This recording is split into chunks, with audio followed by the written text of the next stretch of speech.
Pues atención a Artur Mas, cómo convoca esas elecciones. Él dice que son plebiscitarias, pero en el papel no lo pone. Atención. Tanmateix, todos sabemos que estas elecciones serán... Todos sabemos que estas elecciones serán muy diferentes porque hace falta. En circunstancias normales, estas elecciones serían al final del año que viene. Cataluña no vive en condiciones normales. Cuando una mayoría clara y rotunda de un país quiere ejercer su derecho a decidir democrática y pacíficamente y se le niega constantemente ese derecho, impidiendo el diálogo y la negociación y por tanto el pacto, se llega a una situación excepcional que requiere decisiones también excepcionales. Excepcional, que requereix decisions també excepcionals. Decisiones excepcionales, pero en el papel, Rosa, no pone por ningún lado que sean excepcionales. ¿Unas elecciones pueden ser excepcionales o no pueden ser excepcionales? Porque si a lo que se refiere es a que son plebiscitarias, hay un problema legal. No, son elecciones autonómicas, diga lo que diga el señor Mas y diga lo que digan los que acompañan al señor Mas. Ya no sé quién acompaña a quién, si Esquerra, si... En fin, son unas elecciones autonómicas más. En 5 años hemos tenido 3 convocatorias de elecciones y es una estrategia meditada porque, en realidad, con este proceso que ha iniciado de locura y de engaño a la gente, se esconde que nadie sabe que Cataluña está al borde de una quiebra, que debe mucho dinero, qué pasa con los hospitales, qué pasa con la sanidad, qué pasa con los servicios sociales, qué pasa con el sistema educativo, qué inversiones se han hecho en aeropuertos, en carreteras, cómo se puede llegar a final de mes, en fin, lo que es una prioridad para los ciudadanos. Y él no se ha preocupado de los problemas de los ciudadanos, ha tapado su mala gestión. Ahora le abren un juicio ya el juicio oral por el caso del teatro, del Liceo, tiene ya el Palau, ya tiene más de 5 procesos o no sé cuántos procesos abiertos, donde su partido parece que presuntamente puede tener financiación irregular, ya no es instrucción, ya es juicio oral. Y de todo esto no se habla porque él ha decidido taparlo con un tema contraviniendo todas las leyes, contraviniendo todos los principios de igualdad. Si en una democracia no se cumplen las leyes, se rompe la convivencia, se rompe la democracia. Y entonces él lo que pretende es la ruptura de la convivencia de la democracia. Dejadme un momentín que lance la pregunta, porque precisamente por esta última idea es por lo que le vamos a preguntar a toda nuestra audiencia. Está ya también con nosotros Isabel Bonic, recién nombrada presidenta del Partido Popular Valenciano. Enhorabuena y bienvenida. Y le voy a preguntar a usted también sobre esto, sobre lo mismo que les vamos a preguntar a la gente. Ahí lo tienen. ¿Debe el Gobierno central pararle los pies a Artur Mas? Porque aquí hay una cuestión. Cada paso que le vemos que da, yo creo que estaremos todos de acuerdo en que va en la misma dirección. Él no lo oculta. Él dice abiertamente que va hacia la ruptura, hacia la separación. Pero sin embargo, lo cierto... Va cumpliendo la ley, Carlos. Bueno, va cumpliendo la ley. No, pero en materia de... Dejadme que se lo pregunte a Isabel Bonic. En materia de ley de estabilidad presupuestaria, que se ha vuelto a saltar el déficit, ¿está cumpliendo la ley? En materia escolar, que el otro día confirmaba el Ministerio de Educación que tenía que pagar plazas privadas porque había incluso engañado, y lo decían así literalmente, en la adjudicación de plazas y no había plazas para educar en español a los niños catalanes. En materia comercial, en materia incluso con las subvenciones que se están cruzando en Valencia a determinadas formaciones para intentar una especie de intromisión cultural en Valencia. ¿En todo eso se está respetando la ley, Isabel? Bueno, yo creo que respecto a la pregunta que hacíais, que evidentemente el Gobierno tiene que pararle los pies a Artur Mas y desde luego al presidente, y tiene que hacer que se cumpla la ley en Cataluña y en el resto de comunidades autónomas. Además ha dicho una cosa, yo creo que antes lo estábamos comentando, que el presidente Artur Mas está siendo desde luego no honesto con sus ciudadanos, porque desde luego un irresponsable dice que va a convocar unas elecciones excepcionales, pero después convoca unas elecciones previstas en el Estatuto de Autonomía y en la Constitución, y desde luego tiene una forma de salvar, no es excepcional, que hubiese agotado los plazos y, como decía Rosa, que realmente hubiese que se preocupe de los problemas que tienen los ciudadanos, y además oculta al resto de ciudadanos catalanes que el resto de españoles estamos ayudando y colaborando precisamente para que esos servicios públicos y muchas infraestructuras en Cataluña, gracias a la solidaridad de todos los españoles, puedan llevarse a cabo como el Gobierno central de Mariano Rajoy ha puesto al servicio. Pero vamos, yo le preguntaría a ambas, a las dos presidentas del Partido Popular, tanto de Valencia como de Baleares, si es así, ¿por qué actúa tan tarde el Gobierno de Mariano Rajoy? ¿O por qué no actúa el Gobierno de Mariano Rajoy? Si Mas no está cumpliendo la ley desde hace mucho tiempo, como dice Carlos, en economía, en sanidad, en cultura, en educación, ¿por qué se está tardando tanto? ¿Por qué no actúa el Gobierno de Mariano Rajoy? Debe ser porque cumplirá, porque si no, rápidamente hubiera intervenido el Constitucional. No, fíjate, Juan Luis, yo creo que actúa como toca. Sí, yo creo que actúa como toca, porque en democracia siempre hay unos procedimientos. Uno le puede apetecer salir a decir, pero hay unos procedimientos. Y Mariano Rajoy ha respetado los procedimientos jurídicos de manera escrupulosa. Claro. El procedimiento... ¿Pero cuánto tiempo hace que el Constitucional o el Supremo dijeron que había que enseñar el castellano? Varios años. Sí, Es sí, decir, sí. que Mariano Rajoy han pasado 3 años y eso sigue sin cumplirse. Pero basta ver lo que ha hecho hoy con la Sí. normativa de educación. Ha implantado la normativa de educación y ha puesto todos los sistemas para que esto se cumpla. Es una competencia transferida a las comunidades autónomas y por lo tanto el procedimiento es otro. Claro. Pero lo que sí puedo decir es que si hay una persona que ha respetado escrupulosamente los procedimientos ha sido el presidente Rajoy. En el desafío soberanista, tanto que pretende hacer Artur Mas, a mí hay una cosa de Mariano Rajoy que me gusta, y es que en los momentos clave de la historia de España es una persona que no pierde nunca los nervios, pero todo el mundo tiene la certeza y la seguridad de que su palabra irá a misa. Entonces, él ha dicho, esto es una elección autonómica y este señor se ha vuelto loco y está diciendo lo que no es. Fijaos que la actitud de Artur Mas es... Lo que dice también es importante. Quiero decir, si Artur Mas está haciendo trampas es porque le dejamos hacer trampas. Yo esta mañana hablaba con un ex vicepresidente del Tribunal Constitucional que entiendo que algo sabe de este asunto y me decía, no solo es si pone plebiscito o no pone plebiscito en la convocatoria de elecciones, también influyen y también se puede actuar legalmente en función de lo que diga antes y después. Si está hablando de unas elecciones excepcionales, se puede actuar ya. Yo no digo que, claro, yo no digo que el presidente del gobierno, que el gobierno tenga que impugnar mañana mismo esta convocatoria de elecciones, pero sí que hay que estar extremadamente atento a todas estas declaraciones de Artur Mas, porque con ellas sí se puede intervenir. Claro, pero José Luis, déjame, Rosa, que dé un dato, sin más, porque se acaba de repartir, de hecho, la asignación que se les incrementa en los presupuestos a las comunidades autónomas. Comunidad autónoma que más dinero recibe, Cataluña. Comunidad autónoma que más incrementa el dinero que recibe con respecto al año anterior, Cataluña, 12% frente a un 9% que aumenta el conjunto de comunidades autónomas. Independientemente de lo que sea legal o no legal. Efectivamente. Que nos han vendido que era independientemente también, de que sea legal o no legal lo que estamos viendo. ¿La estrategia es adecuada? Sí, ¿No tiene el gobierno la sensación de que se están utilizando los recursos de todos los españoles para construir un proceso separatista? No, a ver, son rigurosamente requisitos técnicos. Hay más recaudación en todos los impuestos, en el IVA, en el IRPF, el impuesto de sociedades, los impuestos especiales, y este aumento de la recaudación ha hecho que haya 7.000 millones más que van a ir destinados a las autonomías. Y con ese dinero se supone que van a poder cumplir los objetivos de déficit. Luego hay 2.000 millones más que se les va a dar a crédito cero. Entonces, en un reparto absolutamente técnico, a Cataluña le tocan unos 1.800 millones y es la que cobrará más. Con lo cual, no es verdad lo de Madrid me mata. Y no es verdad lo que Cataluña va diciendo. Hablábamos en otro momento con Isabel que en las comunidades como Cataluña o como Baleares o como Valencia, eso de decir Madrid me mata es una coletilla que se ha ido instaurando y es mentira. Eso no es verdad. Pero un momento. España nos roba. Perdona un momento, perdona. Tú dices que estás hablando ahora de esos millones excepcionales de ahora y yo creo que hay que hablar de varios años atrás. ¿Cómo se ha estado financiando todo este proceso? Con ese dinero también.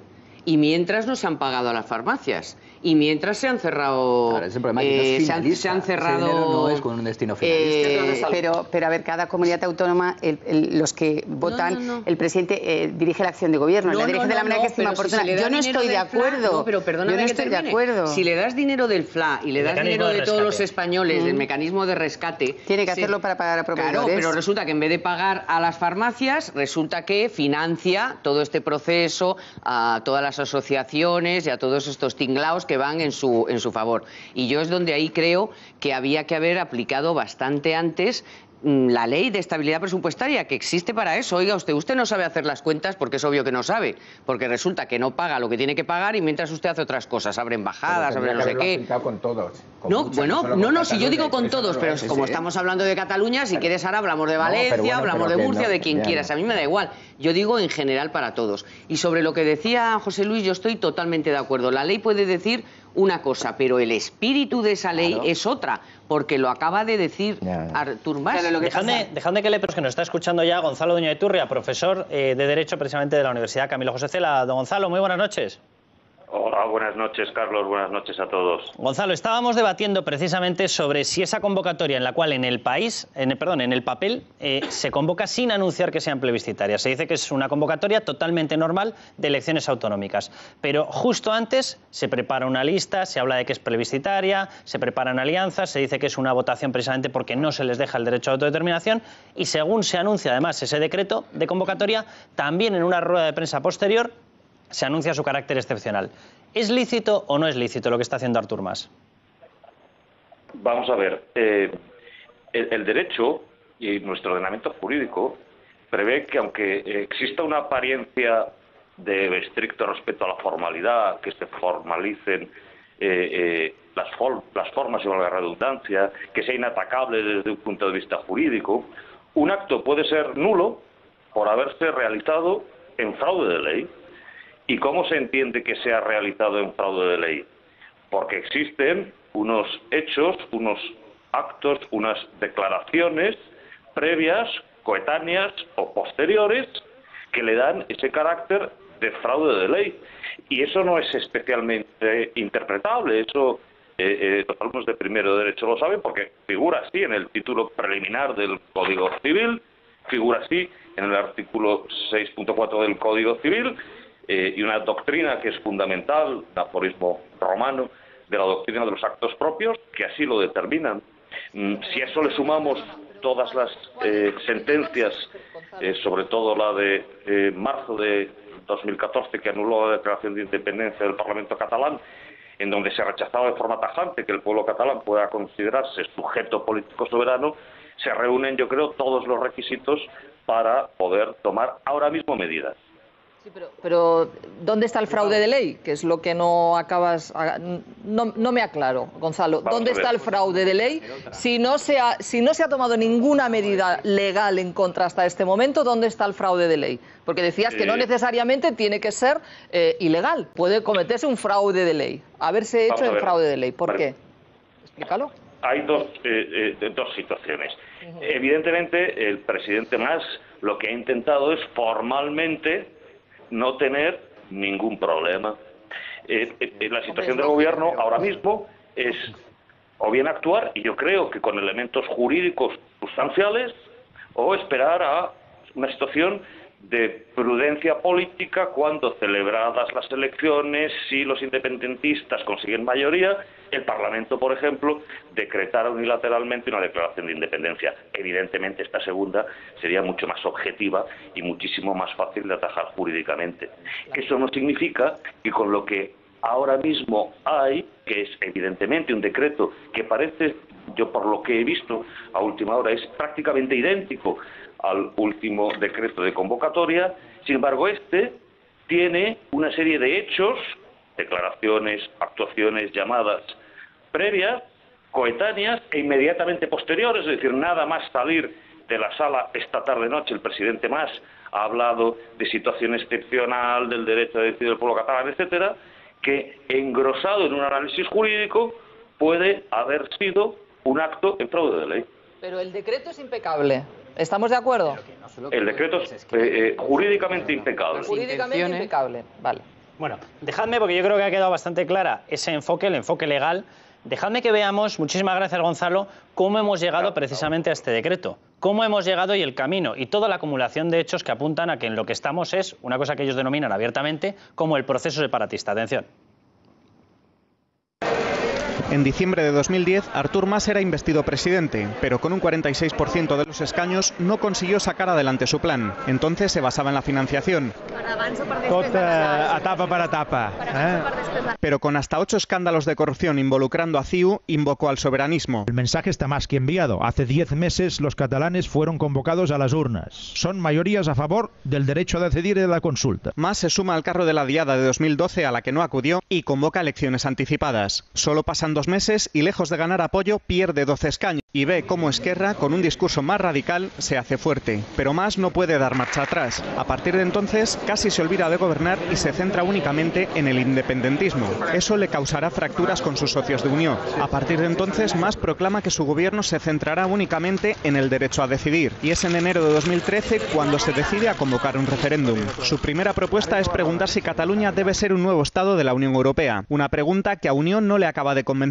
Y es también mucho menos directa que la de Esquerra Republicana, que habla directamente de un Estado independiente. Finalmente, a finales de año, los grupos nacionalistas e independentistas acuerdan que sea una doble pregunta: si Cataluña debe ser un Estado y si este debe ser independiente. Para entonces, el Tribunal Constitucional ya había declarado inconstitucional el referéndum soberanista, un referéndum que se convertiría en la consulta del 9N de 2014.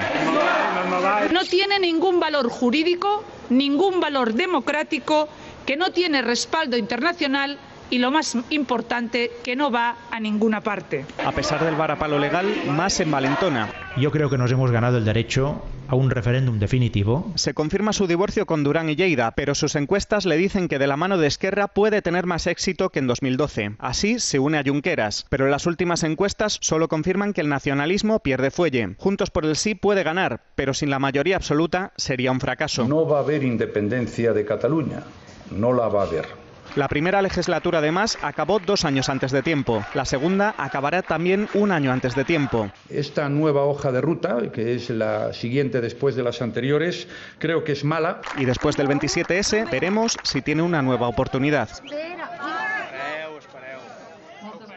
Estos eran los actos preparatorios a los cuales hacía alusión precisamente el profesor de Derecho, Gonzalo Duña Iturria. Con estos actos, ¿se puede hacer algo o no se puede hacer nada, José Luis? Hombre, claro que se puede hacer. Insisto, un ex vicepresidente del Tribunal Constitucional lo tiene clarísimo. Se puede actuar y se puede actuar ya, porque no solo vale lo que está escrito en algo que en el fondo no tiene mayor enjundia que el decreto de convocatoria. Digo, no tiene mayor enjundia porque... No, escucha, no, me refiero que... Hasta que lo hemos conocido estábamos todos... pensando que porque es un copia-pega de cualquier decreto de convocatoria. Y de cualquier es autónoma. una solemnidad, un boato que no tiene, es un acto, la firma de ese decreto que no tiene ninguna carga de emotividad. ¿Tú estabas seguro de que el decreto iba a ser así? Hombre, él lo había dicho, para una cosa que dice que es verdad, vamos a hacerle caso. Para una cosa que dice que es verdad. No, yo no digo que estuviera seguro, no. Yo te digo que no solo se puede actuar si pone plebiscito en el decreto de convocatoria. No solo, también lo que dice un presidente. Lo que dice un presidente en el Palau de la Generalitat, justo después de firmar ese decreto, también tiene un valor jurídico. Evidentemente lo tiene. Te lo acaba de decir este jurista. Maripau. Estamos dándole, o estáis dándole vueltas permanentemente, desde que hemos empezado el debate, a la cuestión legal. Que está muy bien, pero es que yo creo que un presidente, más allá de la cuestión legal, debe saber llevar un tema tan delicado y tan complejo como el de la identidad catalana, de otra manera que no solo apelando al Tribunal Constitucional y a la Abogacía del Estado, etcétera, etcétera. Todo legal. Yo creo que si ha llegado a esta situación, José Luis, no, para nada. ¿Está negando la identidad catalana? Yo creo que se ha llegado a este decreto y de esta manera, con todo lo que ha dicho hoy el presidente Mas, porque el gobierno central sigue sin entender que se le tiene que dar otra salida al problema de otra salida. Tú entonces te estás creyendo, estás comprando el discurso de Artur Mas, que una mayoría rotunda de la sociedad catalana quiere la independencia, que eso es lo que ha dicho. No, es que evidentemente yo no estoy segura, no lo sé si una mayoría catalana lo quiere o no. Lo que sí creo es que es un problema que tiene el gobierno y que está mirando hacia otro lado. ¿Cómo no va a tener un problema si es una parte del territorio español? No es un problema. Es una parte del territorio español. Mantenedme los turnos, que si pero para eso está el gobierno central. Por favor, os pido que me mantengáis los turnos porque si no, no se entiende absolutamente nada. Es que no me dejan acabar. Nos está escuchando ya Alberto Fernández, uno de los máximos responsables precisamente del Partido Popular en Cataluña. Don Alberto, muy buenas noches. Hola, ¿qué tal? Buenas noches. ¿Qué tal, Alberto? Yo quería que usted escuchase, no sé si nos va a poder ver, pero una pieza que habíamos preparado precisamente con a qué se está destinando parte del dinero del cual estamos hablando. Bueno, la convocatoria en concreto es la convocatoria de una universidad que ellos convocan, es el segundo año en el que lo hacen, y en ocasión han vuelto a reivindicar que determinados personajes históricos españoles, la discusión de hecho sería si son de genoveses, si no son genoveses, si son españoles, bueno, hablo de Colón, pues que resulta que es catalán. De Teresa de Ávila, dicen que es catalán. que Américo Vespucio dicen que también era catalán. Leonardo da Vinci. Teresa de Ávila de la Casa Real. Don Alberto, déjeme que pongamos ese vídeo, a ver si puede usted escuchar lo que hay ahí y nos lo comenta. Atención.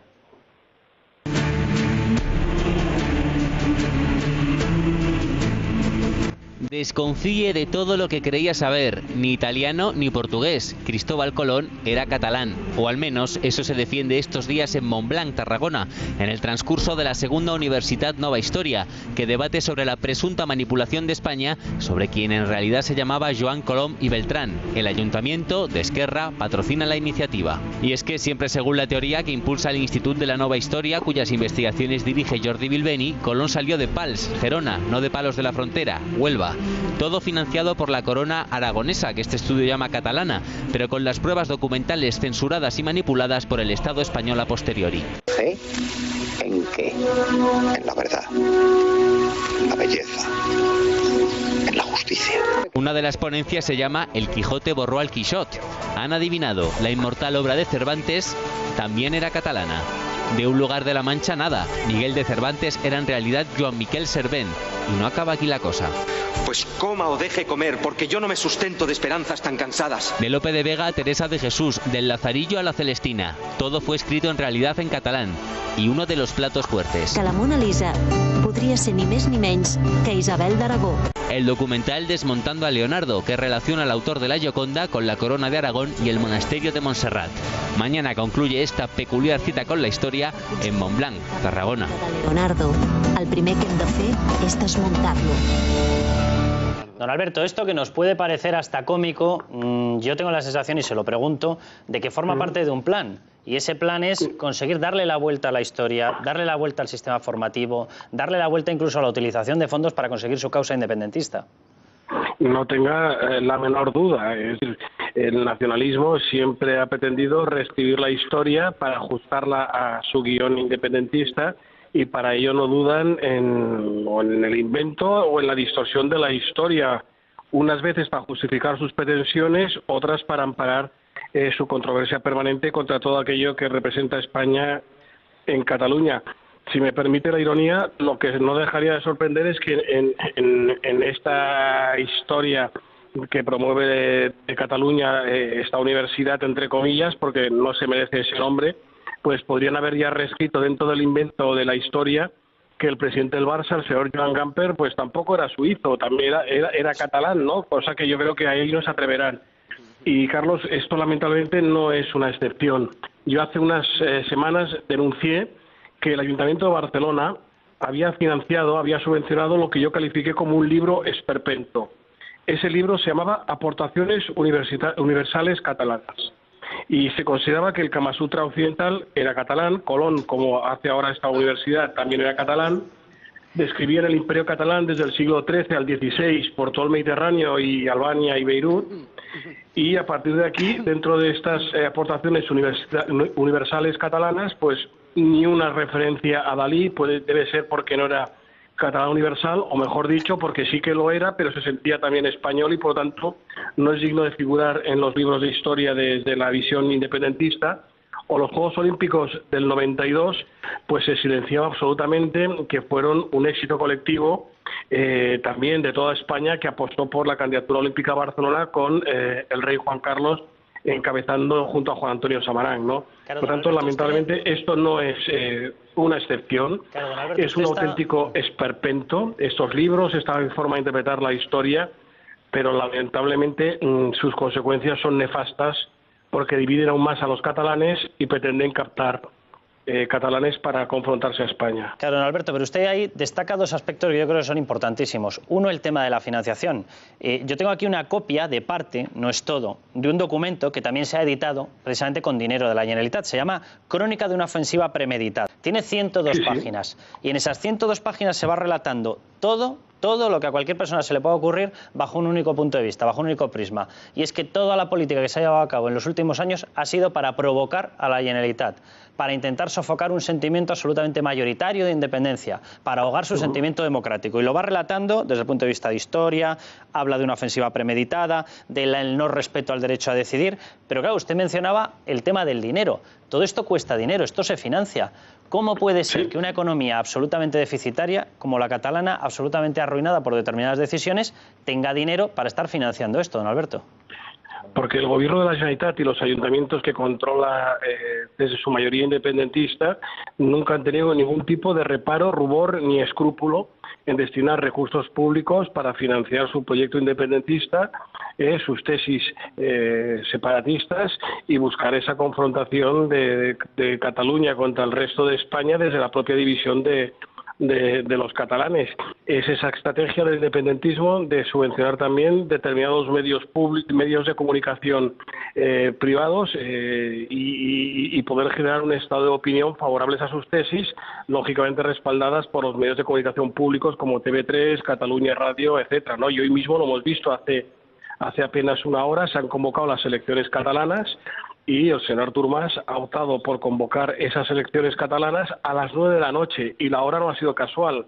Le ha permitido conectarse en directo con los dos canales públicos de Cataluña, TV3 y 324, su red de emisoras públicas, y hacer su intervención claramente ya propagandística de sus tesis y sus pretensiones. Le quiero hacer una pregunta a Juan Luis Galeacho, don Alberto. Señor Fernández, buenas noches. Lo primero, decirle que, independientemente de lo que usted dice, que tiene en parte razón, también muchas empresas, por llamarlas así, españolas, multinacionales, constructoras, etcétera, por los informes de la Guardia Civil, de la Policía Judicial que hemos visto con los Pujol y también con el caso Mas, la financiación de CD con el caso Palau, es decir, es que ha colaborado todo el mundo, porque parte de esas mordidas que pagaban esas empresas españolas a cambio de comisiones en Cataluña han ido al partido, es decir, los propios empresas españolas, por llamarlas españolas, que es una palabra que es muy bonita decir, pues han sido cómplices en parte, y en eso está la justicia, de la financiación de esta gente. Y ustedes yo confío de que la justicia no solo llegue hasta el final, sino que llegue al final cuanto antes, ¿no? Porque en el caso del Palau de la Música, en el que el Convergencia Democrática tiene su sede embargada, el señor Millet ya acampa a sus anchas, ¿no? Es decir, sin haber ingresado en prisión y con una instrucción que se alarga y sin poder llegar hasta el final con todas las consecuencias. Pero es evidente de que en esa trama de financiaciones pues han participado empresas y evidentemente las empresas, su capital social no era exclusivamente catalán. Bueno, pues don Alberto, muchísimas gracias por estas explicaciones. Un abrazo muy fuerte. A vosotros, buenas noches, hasta luego. Isabel, de hecho, en el Partido Popular Valenciano se ha criticado en ocasiones la utilización de dinero que se está recibiendo por parte de la Generalitat, no para ser utilizado dentro del territorio catalán, sino para conseguir poco menos que una especie de invasión cultural en territorio valenciano. ¿Eso está ocurriendo en estos momentos, Isabel? Eso está ocurriendo todos los días en la Comunidad Valenciana. De hecho, hay una asociación, Acció Cultural del País Valencià, que tiene su sede en la Comunidad Valenciana, ellos llaman Països Catalans, dirigida por Eliseu Climent y financiada por el gobierno catalán y por el hoy presidente que ha financiado de la Generalitat, el señor Ximo Puig, cuando era alcalde de Morella, a muchos medios de comunicación catalanes. Ese siempre es el riesgo que ha existido en la Comunidad Valenciana y lo representa claramente Compromís, ¿no? Que además lo ha dicho públicamente representantes y dirigentes que anhelan y ven con buenos ojos todo el proceso de independentista que se está generando en Cataluña. De hecho, vamos. Dejadme que veamos las reacciones que ha habido. José Luis, Carmen, os paso la palabra. Las reacciones que ha habido oficiales desde distintos rincones ideológicos a esta convocatoria, el 27S, elecciones, no lo escriben, pero lo dicen, plebiscitarias. Atención. Desde primera hora, Convergencia quiere que sea un momento histórico. Hoy es un día importante por la historia de este país. Pero para el PSOE, el calificativo es fracaso. Son las terceras elecciones que se convocan en Cataluña en 5 años y otra vez su fracaso se salda con una convocatoria electoral anticipada. Aún así, la decisión de Artur Mas es firme, así que el Gobierno le recuerda las reglas del juego. Yo lo que le pido es ese respeto de la legalidad y también de la imparcialidad en el desarrollo, si así disuelve, de toda la campaña electoral. La ley impide que sean elecciones plebiscitarias, por mucho que quieran los independentistas, así que ya rebajan el tono para salir adelante. Se tratan de unas elecciones que se ajustan y se ajustarán perfectamente a la legalidad vigente, pero sí el carácter plebiscitario que desde un punto de vista político y ciudadano se le va a dar. En el Partido Popular no lo han pasado por alto. De las palabras a los hechos va un buen trecho. Después de anunciar que que quiere hacer unas elecciones para la independencia, ha firmado un decreto como los de toda la vida, o sea, un decreto de unas elecciones autonómicas. Tampoco los socialistas catalanes creen que se puedan impugnar las elecciones. Y para eso lo tiene muy fácil, solo tiene que coger el decreto que firmó en el año 2012 y cambiar la fecha. Para Ciudadanos, el plan de Mas no es un desafío. Por primera vez en la historia de la autonomía catalana tenemos la oportunidad de construir una mayoría alternativa al nacionalismo y en este caso al independentismo, claro, ¿no? Como la de Artur Mas y Junqueras. Mientras, todos esperan la escenografía. Hizo realmente un acto muy solemne, con una pluma muy adecuada, que luego iba a ser depositada en el Museo de Historia de Cataluña, pero parece que finalmente no ha sido así, probablemente porque esa consulta no pasará a la historia. Veremos si esta vez lo hace, porque Juntos por el Sí los tiene a todos en contra. Carmen, ese es el acto, esas son las convicciones, que se está utilizando dinero fuera de Cataluña, que se está utilizando dinero para construir una plataforma mediática, que se utiliza dinero para alterar un programa educativo, que se utiliza dinero para no dar plazas educativas en español, etcétera, etcétera. Ese es el nacionalismo. Pero claro, la pregunta es, ¿los poderes del Estado, alta inspección del Estado en los colegios, actúan, no actúan? ¿Por qué no actúan? Yo por qué no actúan no lo sé, pero ahí están las sentencias que no se han cumplido reiteradamente. Y ahora ya, en un arte de cinismo absoluto, acabamos de oír como poco menos que son los ciudadanos los que le dan el carácter plebiscitario a estas elecciones. O sea, es que hace falta ya darle, retorcer de tal los argumentos y encima echarle, echarle el muerto a... O sea, Mas no ha tenido las narices de firmar un decreto como dice que es, porque vamos a ver, entonces es un... Encima, además de todo lo que se pueda decir, encima es un cobarde. Porque dices, oye, si yo quiero hacer unas elecciones plebiscitarias, las voy a hacer porque me llamo Artur Mas y voy el cuarto porque me da la gana y espérate a ver qué pasa con el primero, si no se le revela luego, que eso habrá que verlo el día 27 y después 28, y encima no ha tenido las narices de decir, no, encima manda una que diga que son los ciudadanos, a él mismo que dice que la culpa la tiene Rajoy, que como no les ha dejado hacer un referéndum, pues ahora tienen que hacer esto. Es que vamos a ver, ahí hay mucha materia de donde tirar, porque decir que como el gobierno no le ha dejado hacer un referéndum, hace estas elecciones, él mismo está diciendo que esto es un referéndum, es un plebiscito. Ahora, sí, entonces vamos a ver, o sea, pero mañana mismo tiene que empezar a hacer algo ya, si es que no ha empezado ya a estudiar el abogado de Estado. Si redacta el decreto como legalmente se debe redactar, entonces malo, porque hay muchas declaraciones que si se juntan... Vale, vamos a la ilegalidad de cabeza. Pero si hubiera redactado ese decreto poniendo que tenía un carácter plebiscitario, la consulta y tal, entonces mal también. No, mal no, te enfrentas a lo que sea. Llego a la conclusión de que haga lo que haga, Cataluña está mal. O sea, ellos están haciendo, o sea, para una vez que ha hecho algo, que es redactar un decreto absolutamente legal, entonces, caray, no está mal. ¿Para qué dice luego que es un plebiscito? Pero vamos a ver, porque ¿nos quiere tomar por tontos? Porque está claro lo que va a ser. Y quien parece que no se entera, pero no de ahora, sino de hace ya, vamos, desde que está gobernando, sin ir más lejos, el que parece que no se entera es el señor Rajoy. Porque decíais, no, es que es un, no le habéis dicho valiente, no es un cobarde más porque no se atreve y tal. Vale, porque es un cobarde. Bueno, ¿y el presidente Rajoy qué hace? ¿Qué hace? Rosa. Seguimos solo diciendo que ya lo veremos. Ya la abogacía del Estado ya actuará. El presidente Rajoy ha dedicado todos sus esfuerzos de los últimos años a sacar a España de la crisis y con unos resultados económicos. Sí, pero vale la pena recordarlo. Rosa, y además ha trabajado para que todas las comunidades pudieran pagar a sus proveedores y todas las comunidades pudieran caminar hacia el progreso y el futuro. Y además ha defendido la legalidad en todos sus términos. No os quepa ninguna duda que en el momento en que se cruce la ilegalidad, los poderes del Estado, al mando nuestro presidente Rajoy, actuarán de manera inmediata. Ha salido hoy Soraya de Santa María a recordarlo. ¿Qué ha hecho Artur Mas? Artur Mas, yo soy mallorquina, tengo mucha vinculación los mallorquines con los catalanes, también hablo catalán, y Artur Mas, nadie sabe qué ha gestionado, cuál es su gestión. Hay un mogollón de casos de corrupción que afectan a su partido, o sea, un señor que puede ser que cuando se destripen todos los procesos, resulta que esté inmerso presuntamente en actos delictivos, resulta que hoy nos viene a vender una moto que no la vamos a comprar. Se ha inventado para tapar todas estas vergüenzas una independencia que estoy segura que los catalanes no quieren porque hay otras prioridades. No lo quieren.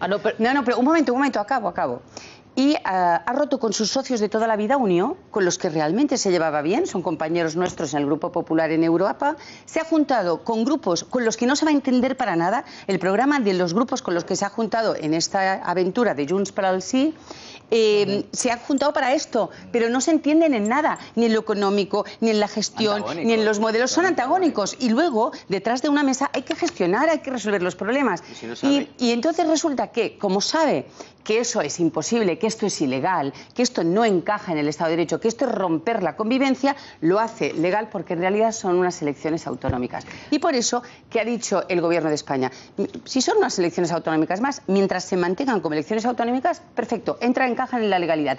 Ahora, el salto al otro, ya sabemos que en el fondo, no por lo que ha dicho hoy después, es que lleva diciendo esto todo el tiempo, pero bueno, estaremos vigilantes porque en el momento en que se transgreda, se actuará. Ni qué decir tiene que el día 27, a la mañana siguiente, seguirán siendo unas elecciones autonómicas. No habrá en ningún caso independencia. ¿Y qué decir tiene que todos los ministros y encabezado el presidente se han sentado con todas las comunidades autónomas para ver los problemas de cada una? Pero ojo al dato, aquí todas las comunidades autónomas son iguales, ¿eh? Porque la de Baleó quiero para Baleares lo mismo que para los demás. Y Isabel quiere para Valencia lo mismo que para los demás. Porque claro, Artur Mas no quiere el café para todos. Y yo creo que aquí todos somos iguales. Dejadme que veamos reacciones ya más airadas. Atención al alcalde de Gerona, el señor Puigdemont. Atención. Si el Estado suspende la autonomía, habrá una respuesta unánime y contundente del pueblo catalán.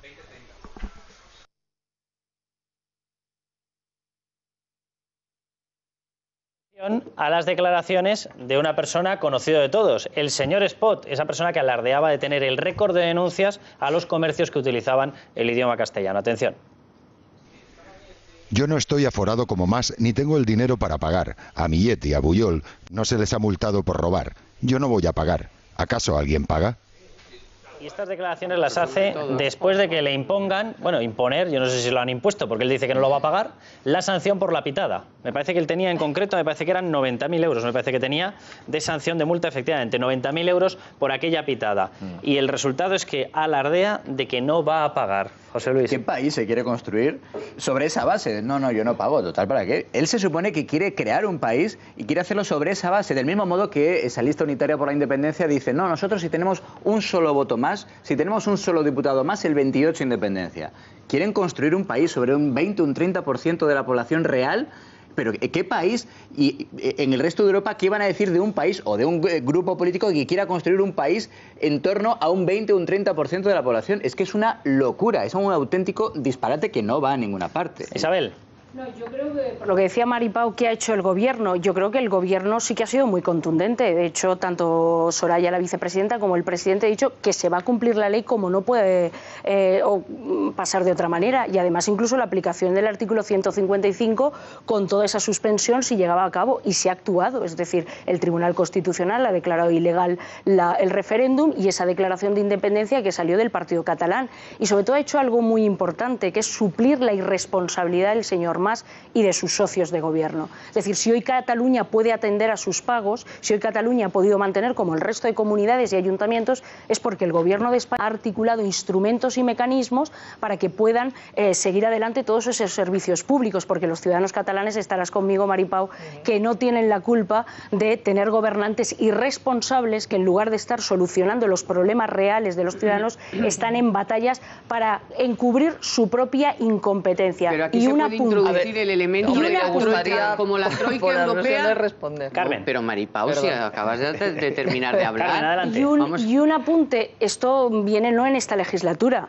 Hay que retrotraerse a la legislatura pasada, que es lo que dijo Zapatero que ahí empieza todo el problema, que aceptaría cualquier estatuto que saliese del Parlamento catalán. Yo sí que creo que las instituciones del Estado y los poderes del Estado tienen que ser firmes en la defensa del orden constitucional y desde luego en esa equidad y solidaridad que es en lo que se basa nuestro modelo. Ya, pero mira una cosa, está claro que los catalanes no tienen la culpa vamos a decirlo así, de que sus gobernantes no sepan gobernar. ¿Lo pueden demostrar el 27 no sepan de gobernar? septiembre? No, si ya lleva 5 años demostrando que no sabe gobernar. Yo estoy convencida que no le votarán y será un fracaso. Pero yo, siguiendo tu razonamiento que decías, no, es que Rajoy, no, o sea, por la financiación, no podemos dejar a los catalanes tirados porque los catalanes no tienen la culpa de tener unos gobernantes que no. Bueno, tampoco nosotros teníamos la culpa, a lo mejor entonces podíamos decir, de que Zapatero estuviera aquí y hubo que hacer unos ajustes y nos podían haber intervenido y podían haber venido la Troika, o incluso en agosto del 2012. Entonces, Europa tampoco dejó de ayudarnos cuando nos hizo falta. Pero sí que es verdad que pero perdona. Cataluña... que tuvimos a Zapatero. No, pero porque se tomaron medidas. Si estos señores son incapaces de tomar los objetivos de déficit. No, y Cataluña no. Y además ha gastado el dinero en muchas cosas para los que no era ese dinero. Bueno, eso es a lo que yo voy. O sea, si usted no sabe gestionar, nosotros vamos y le gestionamos. Su plan económico financiero y sus ajustes. Mira, Carmen, se ha permitido desde hace mucho tiempo, la financiación ilegal de Convergencia Democrática de Cataluña. Eso está dicho por los informes policiales. 30 años. Bueno, es tiempo. Ahora vamos a salvar a Puyol, ya los hijos de Puyol con toda la 30 años. Con lo legal, 34 años. Y el Estado, ya no digo solamente el gobierno Rajoy, digo el Zapatero, incluso el gobierno Aznar, dejó pasar y dejó hacer. Y hemos dejado de hacer un monstruo. No hemos cortado la educación como se tenía que haber cortado. Radicalmente se había sentencias. Se han dejado de aplicar. En el tema de la financiación, vuelvo a repetir, y en el tema económico se ha dejado hacer también al Estado. Por tanto, ¿de qué nos quejamos ahora? Si hemos dejado crecer el monstruo. Pero por eso decía antes que lo que quería responderles, de un presidente no solo se espera, por eso decía antes lo de la legalidad. Es evidente que se tiene que respetar la ley y es evidente que se tiene que hacer todo lo posible porque un presidente de la comunidad autónoma que sea cumpla también con la ley. Pero hay que dar un paso más. Claro. No hay que dejar que crezca el monstruo y a lo mejor la manera es entender cuál es el problema. Y la sensación que yo tengo es que el gobierno de España sigue sin entender que el pueblo catalán lo que quiere, ya no voy a la independencia, voy simplemente a poder decidir. Única y exclusivamente a poder decidir. Que lo sabes tú, nada que todo más. el pueblo Entonces, catalán hay una cosa que se llama, que nos reíamos, mucha gente se reía tanto, yo no, porque me parece que está muy bien en política tener buen talante, ¿no? Y de Zapatero se reía mucha gente, el talante. Bueno, pues hay que tener talante también para poder resolver esto, además de hacerlo legalmente. Pero Maripaz, Isabel, pero déjame que te haga una pregunta con respecto a lo que está diciendo Maripau, porque tú que has tenido responsabilidades como consejera, que tienes responsabilidades y obligaciones, lógicamente constitucionales, lo que está planteando Maripau es que si una parte ya tiene el poder de decisión, ya es independiente, ¿no? Pues sí, es decir, ¿ya se estaría saltando la Constitución o no? Efectivamente, pero es que además no es así porque el poder de decisión es del pueblo español. La soberanía nacional reside en el pueblo español y eso lo ha dicho no solamente nuestra Constitución, la Carta Magna, lo ha dicho el Tribunal Constitucional infinidad y por eso declaró ilegal el referéndum. Por lo tanto, no es ese derecho. A mí me hace mucha gracia que desde luego de todo el nacionalismo catalán estén que su encuadre en la Constitución son una autonomía de primera, tienen más competencias que muchos estados federales en los Estados Unidos. Lo digo por ese modelo de Estado federal que plantea el Partido Socialista, tienen muchísimas competencias y tienen la ayuda del resto y la solidaridad del resto de españoles. Por lo tanto, no solamente deciden los catalanes, sino decidimos todos los españoles, porque el derecho de decisión, la soberanía nacional, reside en el pueblo español y eso es incuestionable, eso no se puede cuestionar. Bueno, el derecho a decidir no existe, para empezar. Pero es la soberanía nacional reside en el pueblo español, no tienen un derecho a decidir el pueblo catalán. Serían todos los españoles el de decidir. Y eso es una cuestión, desde luego, indiscutible. Así está en el marco constitucional y esas son las bases de nuestro país y también de la Unión Europea. José Luis y Rosa, dejadme que pregunte por una cosa que comentaba Rosa. De hecho, los nuevos aliados que están acompañando a los clásicos independentistas en esta aventura. Ya tenemos las declaraciones de Ada Colau diciendo que les va a dar respaldo en los actos precisamente de esa diada y que además que no va a estar en contra, ya dijo literalmente, no pondré palos en la rueda del proceso separatista. Ada Colau. Tenemos unas declaraciones que ha lanzado hoy un consejero valenciano, el consejero de Economía valenciano, tras visitar Singapur. Singapur, que alguien se mire los datos económicos. Es de los primeros del mundo. Efectivamente, rico por todas partes. Bueno, pues dice él y asegura él, lo primero que se me ha ocurrido estando allí 5 días es que el capitalismo mata. Punto. Ahí ha terminado la frase de Rafael Climent, el nuevo consejero valenciano. ¿no? Seguramente hemos pagado el viaje a Singapur. Vamos, no lo dudes, de Economía, ¿vale? Eso por parte de Valencia. Y lo que tenemos en todo el resto es precisamente un grupo de populistas, un grupo de gente dentro de Podemos que está respaldando ese supuesto derecho de decisión. Dicen ellos, no respaldamos la independencia. Dice, pero les vamos a respaldar en que tengan ese derecho de decisión, es decir, una especie de autodeterminación, con lo cual estarían ya rompiendo la Constitución. Bueno, se te ha olvidado además otro grupo abierta y manifiestamente antisistema, que es la CUP, que no ha entrado en la lista unitaria, pero que efectivamente ha dicho que sus votos, si hacen falta, los tendrá también la lista unitaria. Lo decíamos antes, efectivamente, en esa lista la política hace extraños compañeros de cama, pero en esta ocasión es que ha hecho compañeros de cama completamente antagónicos. No tiene nada que ver el votante tradicional de Convergencia con el votante de los grupos de la extrema izquierda, votantes del independentismo radical, entre los que se ha engullido la lista de Convergencia a la que ha llevado Artur Mas. Artur Mas se ha presentado ya en 4 elecciones, 4. En las 4 solo ha ganado realmente con cierto vigor una, después de 2 tripartitos, o sea, así se las ponían a Felipe II. Es la única en la que ha conseguido ganar Artur Mas con cierta solvencia unas elecciones. Ahora lo tienen que esconder, por eso digo que todas esas otras fuerzas han engullido al que era el partido mayoritario históricamente en Cataluña. Ese es el enorme fracaso ya antes de las elecciones del 27 de septiembre de Artur Mas. En eso yo creo que sí que... Perdona, espera, que me va a dar la razón. Esto no. ¿En serio? No. Anótatelo, por favor. Venga, anota. Te voy a dar la razón. Porque hay una cosa que no ha cambiado en Cataluña. Y tú has dicho la palabra históricamente. Bueno, pues históricamente la burguesía catalana, el textil, es decir, el conservadurismo, es el que ha sustentado el nacionalismo catalán. Y eso desde el siglo XIX hasta nuestros días no ha cambiado. Por tanto, como catalana te digo que ver a Convergencia Democrática sin unión, que además con Unió, paradójicamente, es con quien puede tener más concomitancia ideológica. Sin embargo, se va a Esquerra Republicana, que es la antípoda ideológica de Convergencia Democrática de Cataluña. A Esquerra, a las CUP, en parte de su respaldo, se va también a la gente de Barcelona en Común, a la gente de Podemos. Rosa, déjame que te pregunte, pero quiero que escuchemos antes precisamente las declaraciones de una de las, yo no sé si es primera, yo no sé si es segunda, pero una de las víctimas que ya se ha cobrado, o por lo menos es el argumento que se ha puesto, el tema del populismo.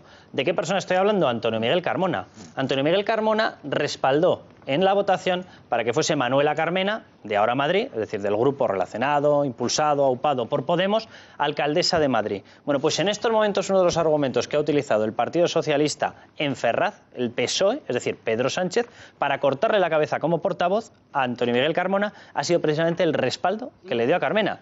¿Qué ha hecho Antonio Miguel Carmona? Dejar claro, oigan, yo hice eso por una orden directa de Ferraz. Fue Pedro Sánchez quien me ordenó meter en el Ayuntamiento de Madrid a la persona seleccionada por Podemos, a Manuela Carmena. Vamos a escuchar a Antonio Miguel Carmona.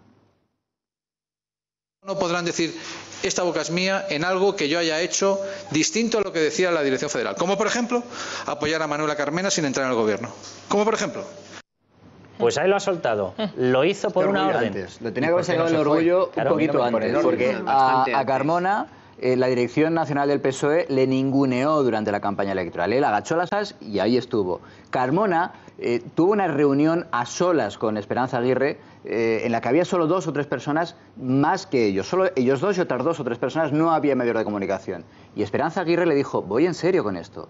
Tú eres el alcalde, no te preocupes, tú eres el alcalde. Y en esa conversación privada él le dijo, no me dejan. Agachó también las orejas. A Carmona, Pablo Iglesias le llamó, con el poco gusto habitual en Pablo Iglesias, le llamó subnormal. Agachó las orejas y dio su voto para que Carmena fuera la alcaldesa de Madrid. El orgullo que ha sacado ahora, si lo hubiera sacado antes, a lo mejor no hubiera llegado a esa situación. Pues por otra parte es completamente injusto. Por eso lo han echado. Vamos a ver, pero déjame que le pregunte el tique, solo una cosa por añadir. El tique electoral del Partido Socialista era Carmena Gabilondo.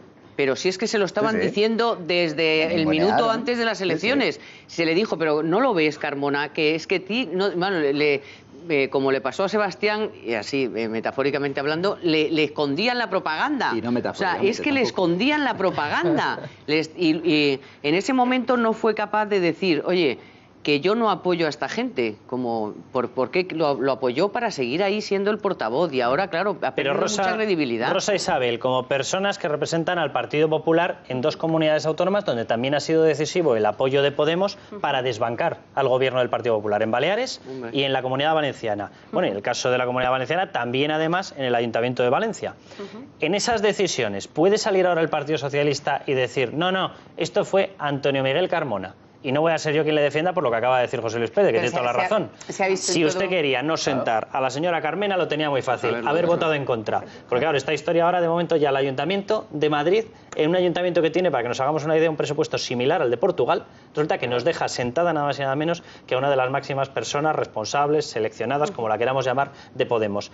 ¿Puede decir en estos momentos el Partido Socialista esto ha sido cuestión de una persona aislada? No. ¿O esto va en la estrategia del Partido Socialista de Ferraz, el acercamiento a Podemos? Pero se ha visto claramente en Valencia, en Baleares y en toda España que la estrategia de Pedro Sánchez es una estrategia ha pasado del pacto de Estado a casarse inmediatamente con Podemos por tener cuotas de...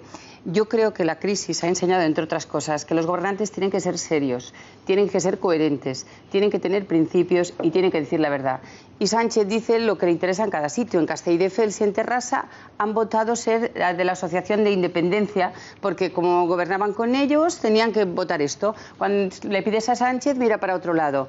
En Baleares han pactado con Podemos y la presidenta del Parlamento es de Podemos para poder tener cuotas de poder. Entonces, cuando las cuotas de poder hacen que tú renuncies a principios, te conviertes en un gobernante poco serio y nos pierden el respeto a los políticos cuando hay gobernantes de estos, porque a la gente no se la puede engañar. Y vuelvo a lo que antes hablabais de más, el derecho a decidir y la independencia es lo mismo, son conculcaciones del Estado de Derecho y de la legalidad vigente. Por lo tanto, no se puede autorizar uno ni otro porque no encajan. Si alguien quiere hablar de este tema, tienen que hablar de un proceso constitucional de cambio. Entonces, como no encajan, lo que hace el Estado es aplicar la legalidad. Entonces, Artur, una persona descerebrada, y siento emplear este término, porque tú no puedes engañar al pueblo catalán. Pues si hay personas que quieren la independencia, este no es el procedimiento. Se hace con un procedimiento legal, porque en el momento en que tú te saltas esta ley, otro se saltará otro se saltará otro y no habrá convivencia. Pero déjame que vayamos ya, efectivamente. Antonio Miguel Carmona. A ver, Pedro Sánchez tuvo el peor resultado en unas municipales de la historia del Partido Socialista. Y de esta forma ha cubierto, y se tenía que cubrir frente a, bueno, pues a tener el partido revuelto. O sea, es que no creían en él, le ponían zancadillas, no te digo ya la señora Díaz y tal, pero en el fondo no estaba respaldado. Y él necesitaba pues ponerse alguna medalla. Y entonces la única medalla que se podía poner era conseguir un trocito aquí, un poquito aquí, un poquito allá. Y esto es la que ha organizado.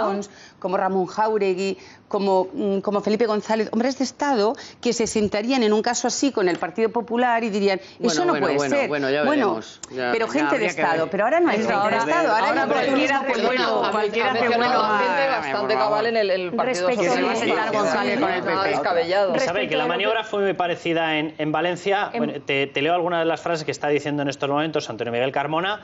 Él aseguró, en algunos pesará, y lógicamente lo está diciendo por Pedro Sánchez, la responsabilidad de la ruptura del partido.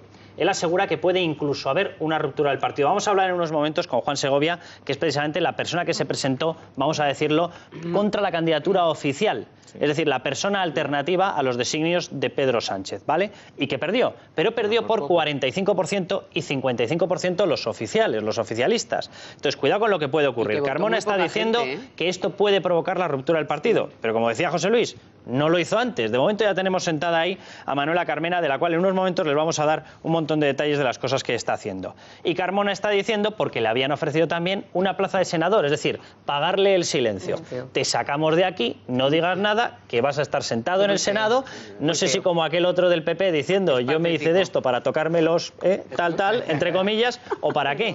Pero esto no ha sido solamente una estrategia aislada en Madrid, es que en la Comunidad Valenciana y en toda España ha pasado lo mismo, decía Carmen, ha sido los peores resultados. Hoy el Partido Socialista tiene la presidencia de la Generalitat con el peor resultado de la historia democrática en la Comunidad Valenciana después de 20 años en la oposición, que se dice pronto, ¿no? Por lo tanto, cuando el señor Sánchez decía que él no pactaría con los populismos, sencillamente mentía. Su objetivo era presentar algo que le permitiese avalarse dentro del partido, de las bases, ser el secretario general y el próximo candidato a la presidencia del gobierno, parar a Susana Díez y cómo, pues tirando al Partido Popular de las instituciones. Nosotros en Valencia le ofrecimos la posibilidad ante el chantaje de Podemos y de Compromís y dijo que no, porque a cualquier precio era tirar al Partido Popular. En Valencia, en Alicante, en Santa Pola, en Torrevieja... Dándole el cargo a su gente. Sí, y que incluso después el entonces presidente Fabra, como éramos la fuerza más votada,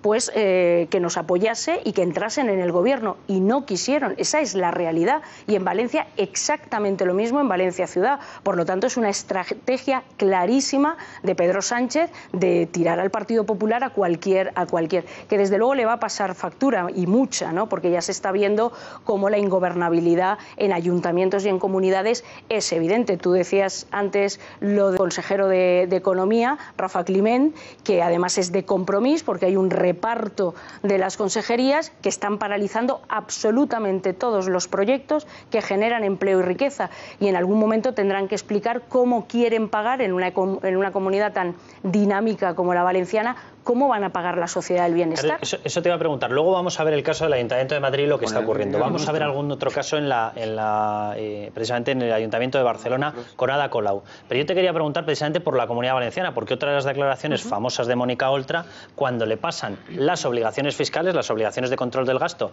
desde el Ministerio de Hacienda en el Consejo de Política Fiscal y Financiera, lo primero que responde es: yo las cumpliré si me parecen justas.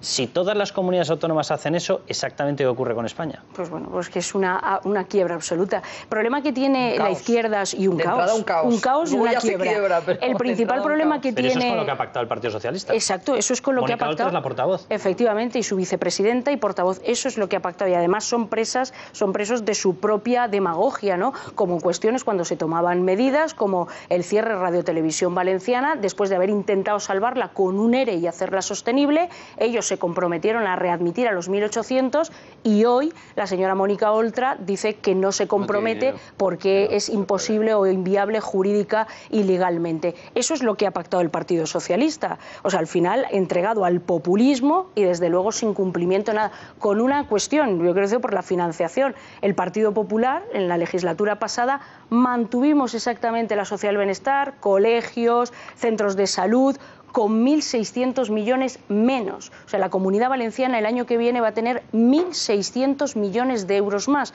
Lo que tienen que hacer es ajustar los gastos y realmente destinar ese dinero a lo fundamental y no a otras cuestiones que es para cumplir con su clientela política. Os doy la palabra ahora, pero me está escuchando precisamente, yo creo que nos está escuchando ya Juan Segovia. Juan, muy buenas noches.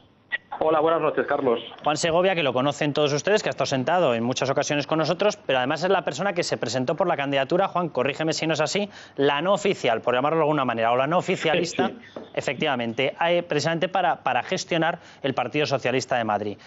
La versión que está dando para cortarle la cabeza a Antonio Miguel Carmona, incluso se le ha ofrecido una especie de puesto, no sé cómo llamarlo, puesto trastero, puesto desván, en el que se le mandaría al Senado. Él ha dicho que no lo quiere, que él quiere continuar en el Ayuntamiento. ¿Responde realmente a lo que está diciendo Pedro Sánchez? ¿Realmente es por haber pactado con Manuela Carmena? ¿Realmente es por, no lo sé, por no tener respaldo? ¿O es por una estrategia en la cual Pedro Sánchez está llevando el partido hacia Podemos? No, bueno, Antonio Carmona, me oigo con mucho retorno, perdóname. Se te escucha bien, Juan.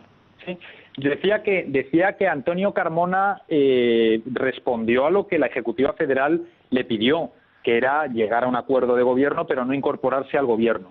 Lo que yo mismo he estado manteniendo durante toda la campaña electoral era que creo que los militantes somos quienes tenemos que tomar las decisiones estratégicas y no la Ejecutiva Federal y no en un despacho, ¿no? Y en ese sentido, desde luego, lo que ha ocurrido hoy es justo algo que tiene que ver con un modelo de partido en el que muchos no creemos, decisiones unilaterales que se toman de espaldas a los militantes, a los que creo que estas cosas habría que consultárselas.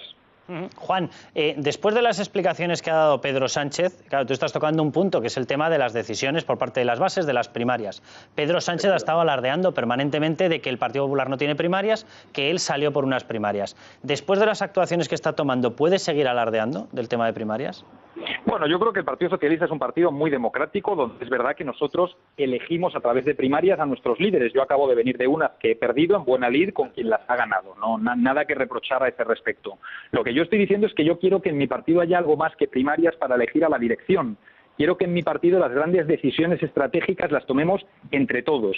Y esta es una decisión estratégica de primer orden que no hemos tomado entre todos. Yo durante la campaña electoral dejé claro cuál era mi modelo y desde luego lo que quería combatir eran precisamente decisiones como las que hoy se han tomado. ¿Tú crees, Juan, déjame que te haga una última pregunta, que esa relación que está manteniendo en estos momentos el Partido Socialista de Madrid con Manuela Carmena, con Ahora Madrid, dentro de hecho de Ahora Madrid ya se empieza a hablar de que ellos a quien querrían realmente sería, o una facción de Ahora Madrid, sería realmente a Rita Maestre incluso para sustituir a la señora Carmena, es decir, que está dándole vueltas a una especie de darle una nueva vuelta de tuerca y que la alcaldesa ni tan siquiera fuese la más moderada, si se le puede llamar moderada, sino la más radical, directamente la persona que encabezó aquel movimiento de asaltar una capilla y demás. ¿Tú crees que la decisión del Partido Socialista de Madrid de estar ahora respaldando eso es conveniente? Creo que habría que consultárselo a nuestros militantes, Carlos. Sinceramente, la alternativa es que gobierne la derecha y creo que nosotros no debemos estar nunca en eso, pero la relación que nosotros tengamos con una fuerza política que ha tenido 20 concejales es algo que me gustaría que pudiéramos debatir entre los militantes del partido, que no nos venga impuesta por una decisión de despacho tomada un día 2 de agosto. Vale, pues muchísimas gracias, Juan. Nos vamos a ir un momentito a publicidad. Le voy a dar las gracias a Isabel Boni por haber estado con nosotros. Muchísimas gracias. Muchas gracias. Yo simplemente una cuestión, menos mal que es en el Partido Popular donde se eligen a dedo, ¿eh? Y las primarias, sí. Porque ya lleva dos, Tomás Gómez y Carmona. Por lo tanto, yo creo que, en fin, hay Antonio Miguel Carmona primero dijo que él era de Tomás Gómez, luego dijo que, cómo no, iba a acatar las órdenes de la Secretaría General y ahora directamente amenaza con la ruptura porque la Secretaría General, a quien le ha cortado la cabeza, ha sido a él. Y vuelve a decir que deben tener dedos de ambulante. Pedro Sánchez es un gran demócrata y desde luego viene a regenerar la vida política. Lo digo porque al final siempre se achaca al Partido Popular que no hay primarias, que no hay participación, que podemos hablar de mucho y de abrir nuestro partido, en ello estamos. Pero bueno, el PSOE no puede alardear de decisiones democráticas y participativas en estas. Os doy ahora la palabra, que de verdad que tenemos que irnos a publicidad. No es por cortaros así al estilo tajante. Les voy a dar un consejo. También les voy a recordar la pregunta que estamos lanzando sobre si el gobierno tiene que pararle los pies ya a Artur Mas después de lo que hemos visto esta noche. Bueno, pues está ya con nosotros Carmelo Jordá, bienvenido. Hola, muy buenas noches. Quien nos ha preparado una, no sé llamarla pequeña porque de pequeña no tiene nada, vamos, que 2 meses, cuando le dicen a esta gente, dice, no ha hecho nada. Bueno, será que no ha hecho nada por gestionar las ciudades, porque por, no sé cómo llamarlo a eso, por anular la gestión, desde luego, el listado que nos ha preparado Carmelo Jordá sobre las distintas cosas que se han hecho. Por Manuela Carmena en Madrid, por Ada Colau en Barcelona, por José María González Kichi, más conocido como el Kichi, en Cádiz, por Pedro Santisteve en Zaragoza, por Martiño Noriega en Santiago de Compostela, etcétera. En unos momentos vamos a escucharlas, pero déjame que demos paso a unas declaraciones en una entrevista Zapatero, al que muchos consideran el padre ideológico de lo que estamos viendo en estos momentos, José Luis Rodríguez Zapatero, hablando precisamente de Podemos. Atención. Creo que no van a gobernar, y si lo hicieran, aprenderían muchísimo. De la bandera de esa nación que él consideraba discutida y discutible, ahora nos dice que bueno, que tampoco pueden ser tan peligrosos porque a fin de cuentas en cuanto pisasen los ayuntamientos, pisasen el gobierno, pisasen tal, iban a aprender muchísimo. Carmelo, ¿tú tienes la sensación con los datos que nos traes que están aprendiendo? Yo tengo la sensación de que están aprendiendo, pero no exactamente a gobernar. Están aprendiendo a hacer una cosa que en algunos momentos se le puede parecer, pero que no es lo que siempre hemos tenido por gobernar, y menos gobernar una institución como un ayuntamiento, que incluso una ciudad como Madrid, muy grande como Barcelona, cualquiera de las en las que han llegado, pues tiene que estar muy cerca de los problemas de los ciudadanos. Entiendo yo, siempre hemos pensado eso, ¿no? Que era la administración de proximidad, aquella que venía a solucionar pues el día a día de una ciudad, el día a día de todos los que vivimos en ella. están haciendo muchas cosas, ahora las veremos algunas de ellas, pero desde luego eso no son gobernar. Por otra parte, yo prefiero que la gente venga a los sitios con la lección aprendida. Es una manía mía, pero bueno. Que haga el máster antes, ¿no? Sí, yo creo que eso es mejor. Carmelo, vamos al Greatest Hits de Manuela Carmena en Madrid. Bueno, empezamos con la historia de Zapata. Los famosos tuits aquellos, al final dijeron, no, le vamos a hacer que no tenga cargo. Bueno, sí que ha tenido cargo este hombre, ¿verdad? Ha sido, iba a ser concejal de Cultura después de estos polémicos tuits. Son tuits, no sé si la gente lo recordará realmente, de un contenido, podríamos llamarle muy fuerte. Pues se hablaba, por ejemplo, de cómo meter a 600 judíos en un coche, era en el cenicero, por poner un ejemplo, y era todo humor, por llamarle de alguna forma, de este nivel y cosas de este nivel. Y se dijo que no iba a ocupar el cargo de concejal de Cultura, para el que en principio estaba destinado, pero luego sí que ha ocupado cargo, creo que es concejal en este momento de 2 distritos, y maneja un presupuesto que muchas ciudades de España les gustaría tener ese presupuesto para toda la ciudad, no ya para 2 distritos. Se habló también de que las madres de los alumnos limpiasen los colegios. Esa fue una de las primeras medidas que Manuela Carmena propuso, es decir, lo dio como idea. Como bueno, hacía falta un poco de implicación de las familias en la gestión de los colegios, y la forma que se le ocurrió fue que fuesen las madres a limpiar, lo cual es, digamos, muy moderno, es muy siglo XXI, pero además, no sé, las mujeres de la mesa, como ven, a mí me parece siglo muy XXI, machista. Me parece el 17.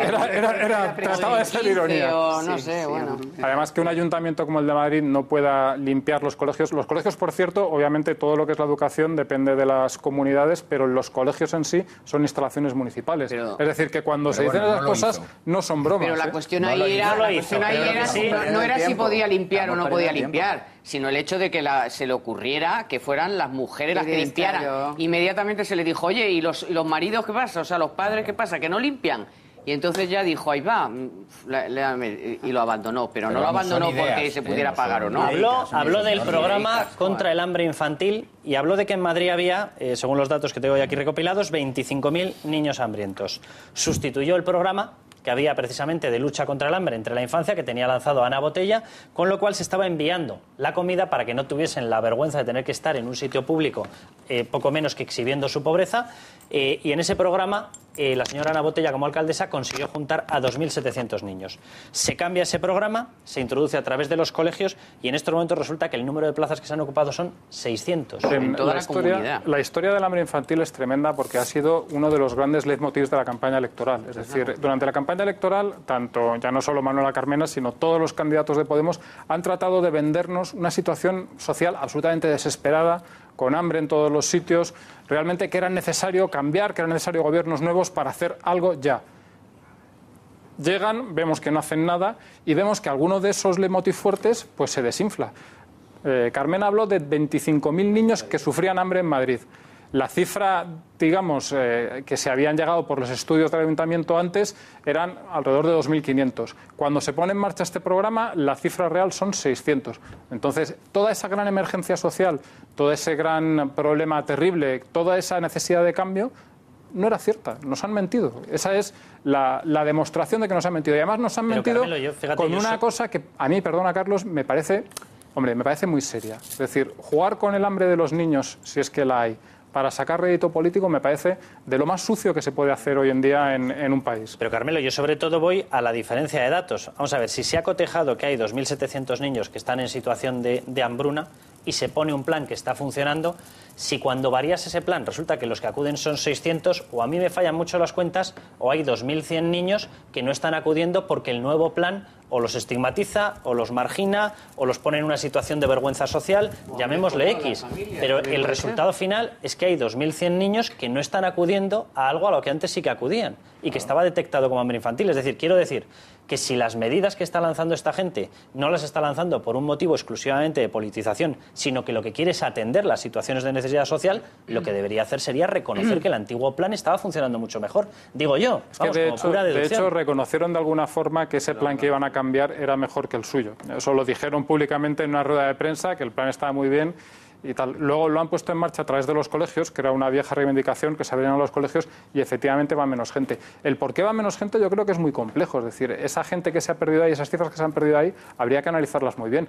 No sé si podemos estar seguros de que antes llegase toda esa ayuda a todas esas familias. Desde luego, lo que es digamos, al final, lo que yo creo que hay que extraer de todo esto es que esa situación de emergencia por la que poco más o menos, que los niños y sus familias se morían de hambre por las esquinas, es un problema muy pequeño, muy localizado y que no solo se puede atender, sino que ya se está atendiendo. Eso no es verdad, pregúntale a Cáritas el trabajo que está haciendo Cáritas aquí en Madrid. O sea, parece que es excesivo que digas que el problema no existe. El problema existe. No. El problema de que hay gente que lo está pasando mal y que lo ha pasado peor con la crisis existe. El que diga lo contrario mienta. Pero eso lo dice todo el mundo, lo admite todo el mundo y lo admiten todos los partidos. Pero por eso el problema existe. Lo que no existe es un problema... Las medidas problema... que ha tomado Carmena a lo mejor no son las adecuadas. Lo que no existe es un problema de hambre generalizada y de desesperación social. El problema existe y que hay que tomar y que de hecho se va a hacer el nuevo padrón ahora mismo. Eso es lo que quiero que discutamos. ¿Se están adoptando medidas exclusivamente por motivos políticos, independientemente de que puedan estar fastidiando la gestión de la sociedad, fastidiando la gestión de la gente más necesitada? Porque en este caso, bajar de 2.700 a 600, hombre, me parece un salto de lo más llamativo. Yo una cosa, Cristina no digo que lo hagan intencionadamente, digo que lo hacen por un motivo. Dice, tenemos que combatir la gestión de Ana Botella. Entonces, ¿qué hacemos? Nos cargamos todo lo que ella hiciera, sin preguntarnos si se estaba haciendo bien. Luego reconoció que estaba bien. Es que lo reconoció. Mira, es que no fue así. Rosa, ya, no, es que no fue. Es que yo creo que estamos equivocando el tema. O sea, se dijo que se iba a cambiar, pero después se dijo que lo que había hecho Botella estaba bien hecho. Sí. Pero luego Carmena se reunió con Cristina Cifuentes. Y Cristina Cifuentes, la Comunidad de Madrid, es la que ha puesto 5.000 y pico plazas en comedores a disposición de los niños. Y son los 600 que se han presentado. Sí. Entonces, en Madrid se sigue llevando la comida a los niños como lo hacía Botella a sus casas. Y donde son los 600 es en toda la Comunidad de Madrid. Pero bueno, pero es que también se decía que en toda la Comunidad de Madrid había más de 25.000 niños que pasaban hambre por las calles. Pero el problema desgraciadamente existe y hay que tomar medidas. Bueno, pero vamos a ver, Lo importante de la cuestión es que estaban bien tomadas. Estaban tomadas y ellos mismos han reconocido que funcionaban. Pero ellos han llegado al poder con la venta de que eso no estaba ocurriendo, no se estaba atendiendo a esa gente y la gente estaba completamente abandonada. Y eso no es cierto. Yo creo que eso hay que decirlo muy claramente. Han mentido a la gente y han mentido a la gente no por una buena intención, porque luego a lo mejor los planes, yo no digo que no tengan buena intención, pero esas mentiras no eran por una buena intención, sino eran para ocupar el poder, para llegar al poder.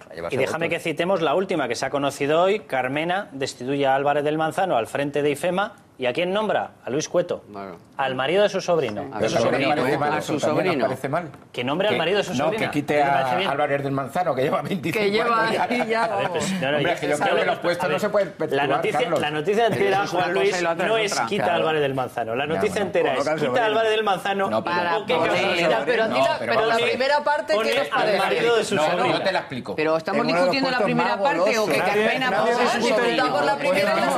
discute la primera parte. ¿Os parece normal que el marido de su sobrina sea el más cualificado para ser el jefe de gabinete? La persona que recibe 90.000 euros de una indemnización después de meter los 6 meses, me parece que fue, en la Escuela de Organización Industrial. La misma persona que si hay que quitar para sustituir a Álvarez del Manzano, hay que ponerle también que se lleva al marido de la sobrina. Como el marido de Colau, que dijo Colau que es que era el mejor de que había en todo Barcelona. Vamos, el más cualificado. Es el hombre preferido de todos los headhunters, el hombre de moda en este momento. Vamos a admitir que este hombre es muy competente. Yo no tengo datos que me pongan lo contrario, pero imaginemos otra cosa. Imaginemos que no es Manuela Carmena la que pone a su sobrino en cualquier cargo en el ayuntamiento, sino que es Ana Botella. ¿Qué estaríamos diciendo ahora? ¿Cuál sería el nivel de escándalo? No, es que claro, porque todos los políticos, entiendo yo que hay que juzgarlos duramente, pero a todos con la misma vara. O sea, tú no puedes tener una vara de medir para el Partido Popular, para el que sea, o para el Partido Socialista, y otra para Podemos. A mí me parece que Podemos, cuando llega al poder, cuando además llega al poder prometiendo un cierto nivel de excelencia, un cierto nivel de, llamémosle, pureza, hombre, lo primero que haces no puede ser poner a tu sobrino. Poner a tu sobrino, poner a tu marido en Barcelona, poner al marido de la pareja de la segunda. Mira, vamos a ver, el cargo de presidente del IFEMA era el alcalde de Madrid. Cuando era Álvarez del Manzano, era Álvarez del Manzano. Cuando se llega a Gallardón, decide que no es él y delega en el exalcalde, que es Álvarez del Manzano. Ahora, después de tantos años, Álvarez del Manzano se ha quedado ahí. Y ahora le toca ser presidenta de IFEMA a a Manuela Carmena. Y entonces lo que decide es que sea su jefe de gabinete. De su jefe de gabinete. Pero deja el puesto de jefe de gabinete. Que cese a Álvarez del Manzano. Es que si los acumula a todos no le cabe normal, porque la alcaldesa tiene que poner a la gente de su confianza. Ahora bien, que una señora que viene de Podemos, un político tiene que ser coherente y tiene que cumplir la palabra dada. Y ellos dijeron que esas cosas de poner parientes no la harían. Y resulta que ha habido un aluvión de parientes, sobrinos, maridos. Entonces, eso es incoherente y eso desanima a la gente, porque al final, en mallorquín decimos, enséñanos yautó, enseñan las cañas. Es que al final no son tan puros, al final adolecen de los errores humanos y al final son incoherentes y prometen y no cumplen.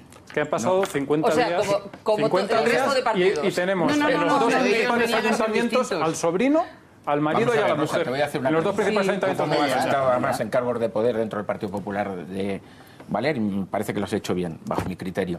Dicho eso, si a ti tú tienes que poner una persona de confianza tuya. Sí. El señor Cueto es una persona que ha demostrado su valía en la administración del Estado, en concreto. Y la confianza a pesar de que sea el marido de tu sobrina, ¿no lo pondrías? Te respondo, te respondo a esto. Yo he estado 10 años de vicepresidenta en el Gobierno de Baleares. He estado 3 años de portavoz de la Junta en el Congreso y he estado 15 años de vicealcalde en un ayuntamiento. Jamás, tengo 6 hermanos. Una es licenciada en latín y griego, tengo una hermana farmacéutica, tengo una hermana enfermera, profesores, cuñados. Jamás en mi departamento yo he fichado a un pariente. Jamás.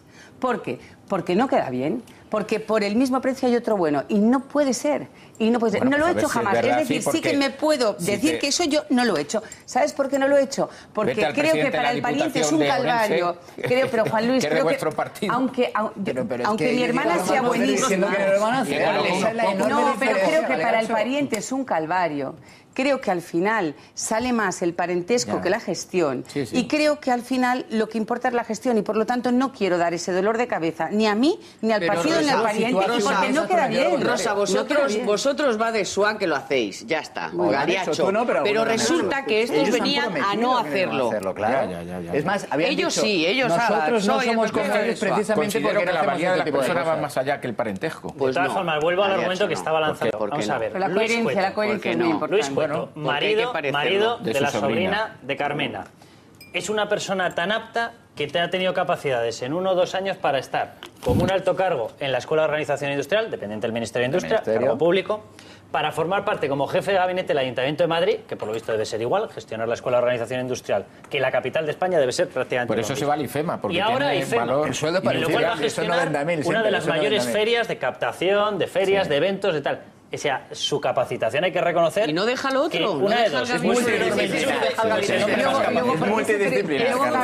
se presupone que cuando alguien coloca un pariente es porque es amiguismo. Cuando lo coloca otro de otro partido, yo coloco al primo. Es que le ha enchufado. Cuando lo colocan ellos, es que es un portento. Oye, aquí no, esto no es así. O todos somos portentos o todos son enchufados. ¿Realmente creéis de verdad que la gente, a nivel de la calle, los votantes, a la gente le gusta eso? ¿De verdad alguien lo cree? ¿Alguien puede defenderlo? No, que alguien que vaya por la calle, pero no votantes de Partido Popular, votantes de Podemos sinceros, digamos, no votantes que estén ahí por Dios saber o qué. ¿A alguien le gusta eso? No le gusta a nadie. Claro que no. Eso es, digamos, hemos llegado todos al consenso, creo, que es un consenso claro, aunque no esté escrito en ningún papel, que colocar a los parientes es algo que no se puede hacer. Que tiene un nombre. Y esta gente, además, ha llegado al poder bajo la ola, sobre la ola esa de que no se pueden hacer esas cosas. ¿Por qué no se legisla?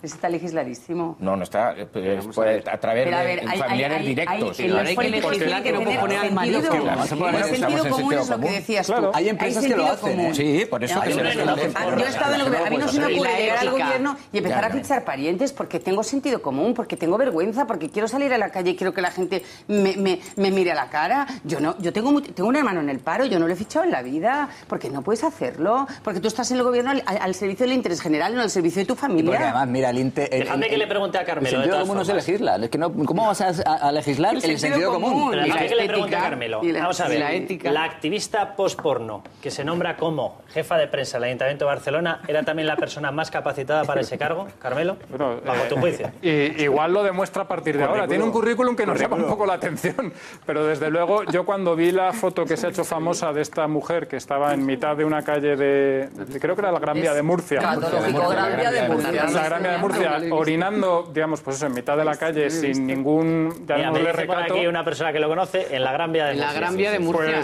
Pues a mí esa persona, digamos, hay algo en ese gesto que no me gusta como representante público. Tampoco sé si eso lo descalifica, sinceramente. Lo que está claro es que con la cantidad de gente que hay, seguramente había alguien que no tenía una foto meando en la Gran Vía de Murcia, vale. Perdón. La pareja a la cual coloca también dentro de un cargo que se paga con fondos públicos, el primer teniente de alcalde de Ada Colau, ¿también era la persona más capacitada? No lo sabemos. Lo que sí que estamos seguros es que era su pareja sentimental. Es decir, en el Ayuntamiento de Barcelona, la alcaldesa ha colocado a su marido, pareja, lo que sea, porque no sé exactamente cuál es la unión que mantienen, y el primer teniente de alcalde también ha colocado a su pareja. Es decir, el partido que iba a estar en contra de la casta... Que es una vergüenza. Está, como podemos ver, creando una nueva casta. A ver, Juan Luis, y después de esta exposición detallada, te pregunto, ¿por qué? Oye, a mí me parecería muy bien que si cada vez que hay un enchufe del Partido Popular se critica, cada vez que hay un enchufe del Partido Socialista o de Podemos, se critique. Pero ¿por qué cuando hay un enchufe, o cuando tiene apariencia de enchufe, o como decía mi padre, huele a queso, sabe a queso y parece queso, ¿por qué si es de un lado se critica y si es del otro lado se defiende? Aquí estamos hablando de un caso en Barcelona, de un caso en Madrid, pero dos en Barcelona, en 2 días. Estamos hablando de más de 100. En Barcelona, 2. Es que estás comparando 30 años con 50 días. Para empezar, los más de 100 que había en la Diputación de Orense, afortunadamente no eran todos familias del presidente de la Diputación, porque eso, más que una familia, sería una tribu. Es decir, había de todo tipo. Y eso se ha criticado, y se ha criticado mucho, y se ha criticado con razón. Es decir, yo creo que nadie aquí defiende eso, pero tampoco, como os decía, antes en la calle nadie defiende eso. El nepotismo no lo defiende. Y hay que saber diferenciar, porque, por ejemplo, también vamos a hablar de Kichi, que es el alcalde de Cádiz, y que es pareja sentimental de Teresa Rodríguez. Y eso nadie lo ha criticado, porque efectivamente, digamos, en ese mundo, en ese sector... Ha sido elegido. También se ha criticado a José María Elena Botella. Él ha sido elegido por los ciudadanos y antes ha sido elegido en primarias, entonces eso no se critica, es decir, que no estamos criticando a la familia por criticar. Pero antes de pasar a Kichi, nos queda decir que tanto en Madrid como en Barcelona estas personas iban a ganar 3 veces el salario mínimo. Y al final, por ejemplo, Colau y el marido consiguen entre los dos llevarse un pastón, porque eso de los 3 salarios mínimos se les ha olvidado, pero rápidamente. Nada, no se han reducido el sueldo, nada, ni un céntimo. Nada. Los contribuyentes no se ahorran ni un céntimo. Eso sí. Bueno, ¿de qué estamos hablando? Oye, ¿de qué estamos hablando? ¿De ahorrar dinero al ciudadano o de hacer publicidad diciendo que te vas a bajar el sueldo? Vamos a ver, esa es una de las grandes mentiras de estos gobiernos municipales de la izquierda radical. El ciudadano, con sus sueldos, no se ahorra un solo céntimo, porque lo que hacen es el juego de los trileros. Tú dame los 8.000, tú me das los 8.000, y yo me quedo 4.000 para mí. Los otros 4.000 digo que no me los quedo, pero ¿qué hago? Se los doy al partido, que luego me los da a mí, se los da a quién. No quiero hacer una financiación de tu partido, no. Yo si te pago esto, si te reduces el sueldo, los 4.000 se los devuelves al ciudadano, no se los das a tu partido, porque entonces no nos ahorramos nada. Presentaron una moción que tuvo la negativa de todos los partidos de la oposición. No tienes obligación de cobrarlo. Presentaron una moción y toda la oposición en bloque dijo que no, que esto de rebajarse el sueldo no. Y entonces ellos que dijeron, no, ellos no cobran el sueldo íntegro para pasar al partido. Se han rebajado. Hombre, ellos han dicho, nosotros que decíamos en la campaña electoral, un 20% menos de sueldo. Oye, no hay manera, que no queráis reconocer nada. En Bruselas la información que tenemos es que una parte, lo que no cobran, va a los programas esos de la tuerca, esos programas de Podemos. Bueno, sí, pero estamos hablando de Ada Colau en Barcelona. O sea, la gana. Oye, os pido por favor que me respetéis los turnos. Está hablando Rosa. No es tan difícil mantenernos en silencio. Eso es una rama de financiación de la persona y de su partido y de su...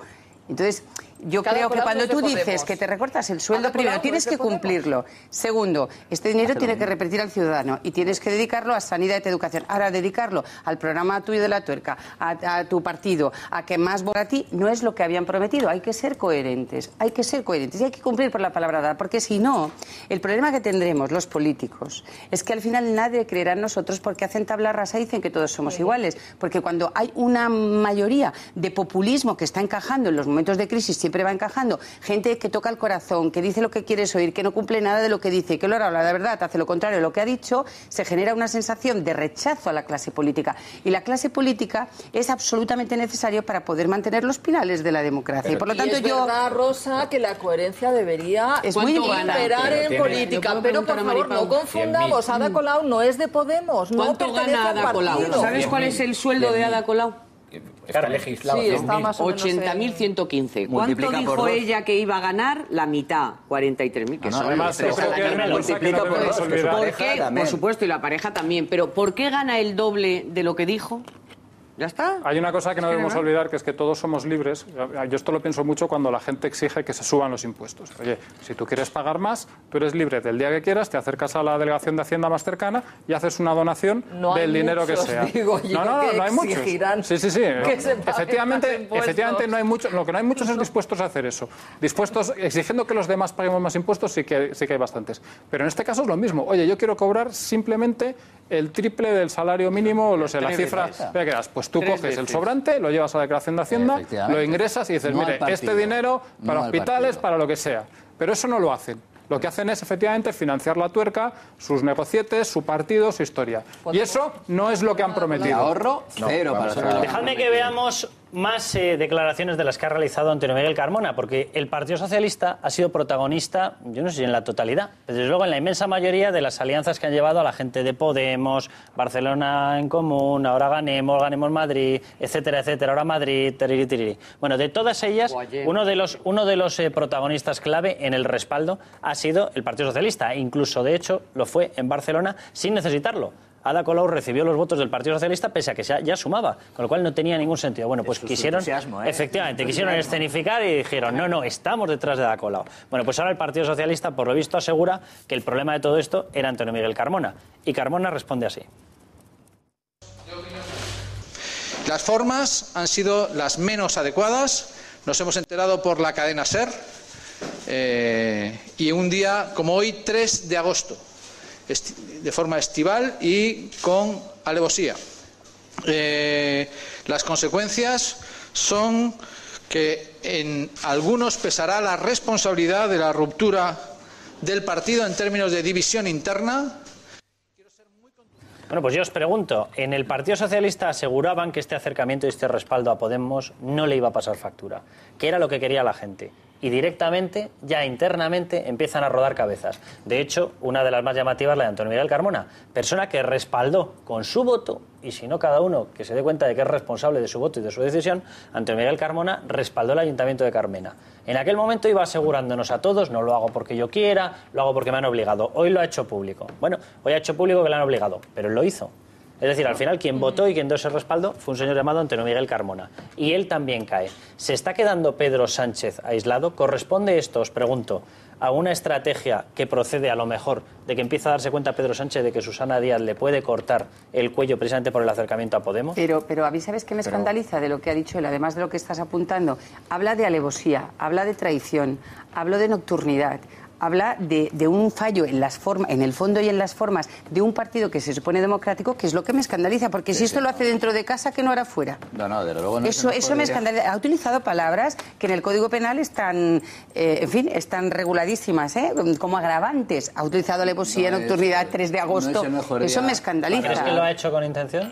Hombre, ha descrito una situación. Los hechos yo no los discuto. Los ha descrito y los ha calificado. Los hechos son alevosía, nocturnidad, 3 de agosto y traición. Pero entonces eso no es un sistema de funcionamiento democrático y a mí eso no me parece... Me parece que nos tiene que preocupar mucho del principal partido de la oposición que funcione de esta manera. No me gusta. Yo creo que la medida de hoy, yo creo que tiene más trasfondo que el simple hecho de quitar a Carmona.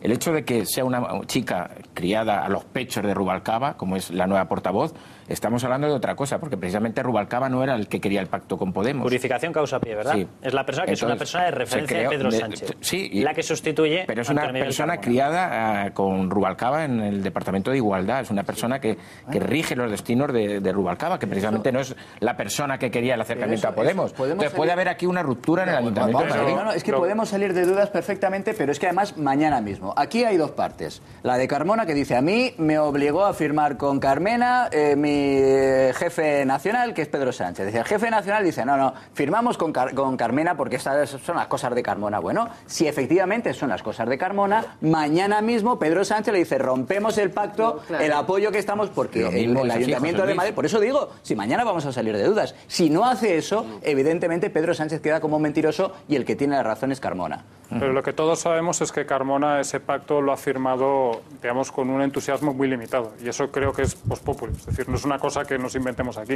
Yo lo que me pregunto ahora es, más allá de la posición que tome el PSOE, que no se sabe muy bien parece qué posición quiere tomar, es el Ayuntamiento de Madrid, la alcaldesa de Madrid en este momento, ¿cuenta con mayoría en el Pleno? No. La mayoría pendía de un escaño. Precisamente, hay que saber la medida del IBI la han echado para atrás precisamente la unión del PSOE, Ciudadanos, PP, es decir, hubo un pacto y se rompió, o sea, han perdido el IBI. Pero dejadme que veamos algunas de las cosas que sí que han estado haciendo, algunas de los avisos que ha lanzado la gente de Podemos, y cuidado, que cuentan con respaldo, muchos de ellos del Partido Socialista. Atención. ¿Qué momentazos nos están ofreciendo los podemitas del Ayuntamiento de Alicante? Y el ridículo que están haciendo. Para hacer ruido no les basta con tener a la ofensiva e insultante concejala Marisol La Roja, sino que ahora quieren seguir los pasos de Ada Colau y retirar el busto del rey Juan Carlos situado en el Salón Azul del Consistorio. Los motivos que alegan a través del portavoz de Guanyar Alacant, Miguel Ángel Pavón, es que es un busto preconstitucional y que allí no pinta nada. Afortunadamente, su gozo se irá a un pozo, de momento, pero todo se andará. Por cierto, que la señora concejala de Juventud de ese ayuntamiento, es decir, Marisol La Roja, aún no ha pedido disculpas por los insultos y las amenazas vertidas en sus tweets, ni por supuesto ha presentado su dimisión. Qué gran ejemplo tienen los jóvenes alicantinos en su concejala. Y lo curioso es que nadie levanta la voz contra esta política feminista radical. Ella puede pedir el asesinato de políticos y no pasa nada, pero el alcalde de Granada, por poner un ejemplo, hace unos comentarios desafortunados sobre la desnudez femenina y todo el mundo se le echa encima. Y la pregunta del millón es: ¿cuándo empezarán los gobiernos podemitas a ocuparse de los problemas que de verdad importan a los ciudadanos? Pues este es parte del panorama y se está haciendo con respaldo del Partido Socialista. Entonces la pregunta os la vuelvo a lanzar. ¿El Partido Socialista de veras se cree que le va a salir bien esta jugada? ¿De veras se cree que al final el descrédito se lo va a llevar exclusivamente la gente de Podemos? ¿De veras se cree que incluso no le puede saltar algún tipo de movimiento interno y acabar decapitando al propio Pedro Sánchez? Pues pregúntaselo a Bono, pregúntaselo a Zapatero. Ahí lo tienes. Bono estaba en la famosa cena, ¿no? Zapatero estaba en la famosa cena. Pedro Sánchez, díselo a Pepe Bono. Pero Pepe Bono no es el secretario general del PSOE. Es mal, porque tú le puedes pedir lo que quieras. Bueno, pues entonces el secretario general no pinta nada si Bono es el que pone a Paje. O sea, Zapatero, ¿en qué quedamos? O sea, estamos hablando de un partido socialista. Bueno, Zapatero apoyó a Segovia y no parece que le haya ido muy bien. O sea, que mejor a Zapatero no lo nombremos. Claro, por lo que se deduce no es nadie, porque le nombran a los presidentes de comunidad autónoma, le nombran a ellos. Claro, cualquiera menos Pedro Sánchez.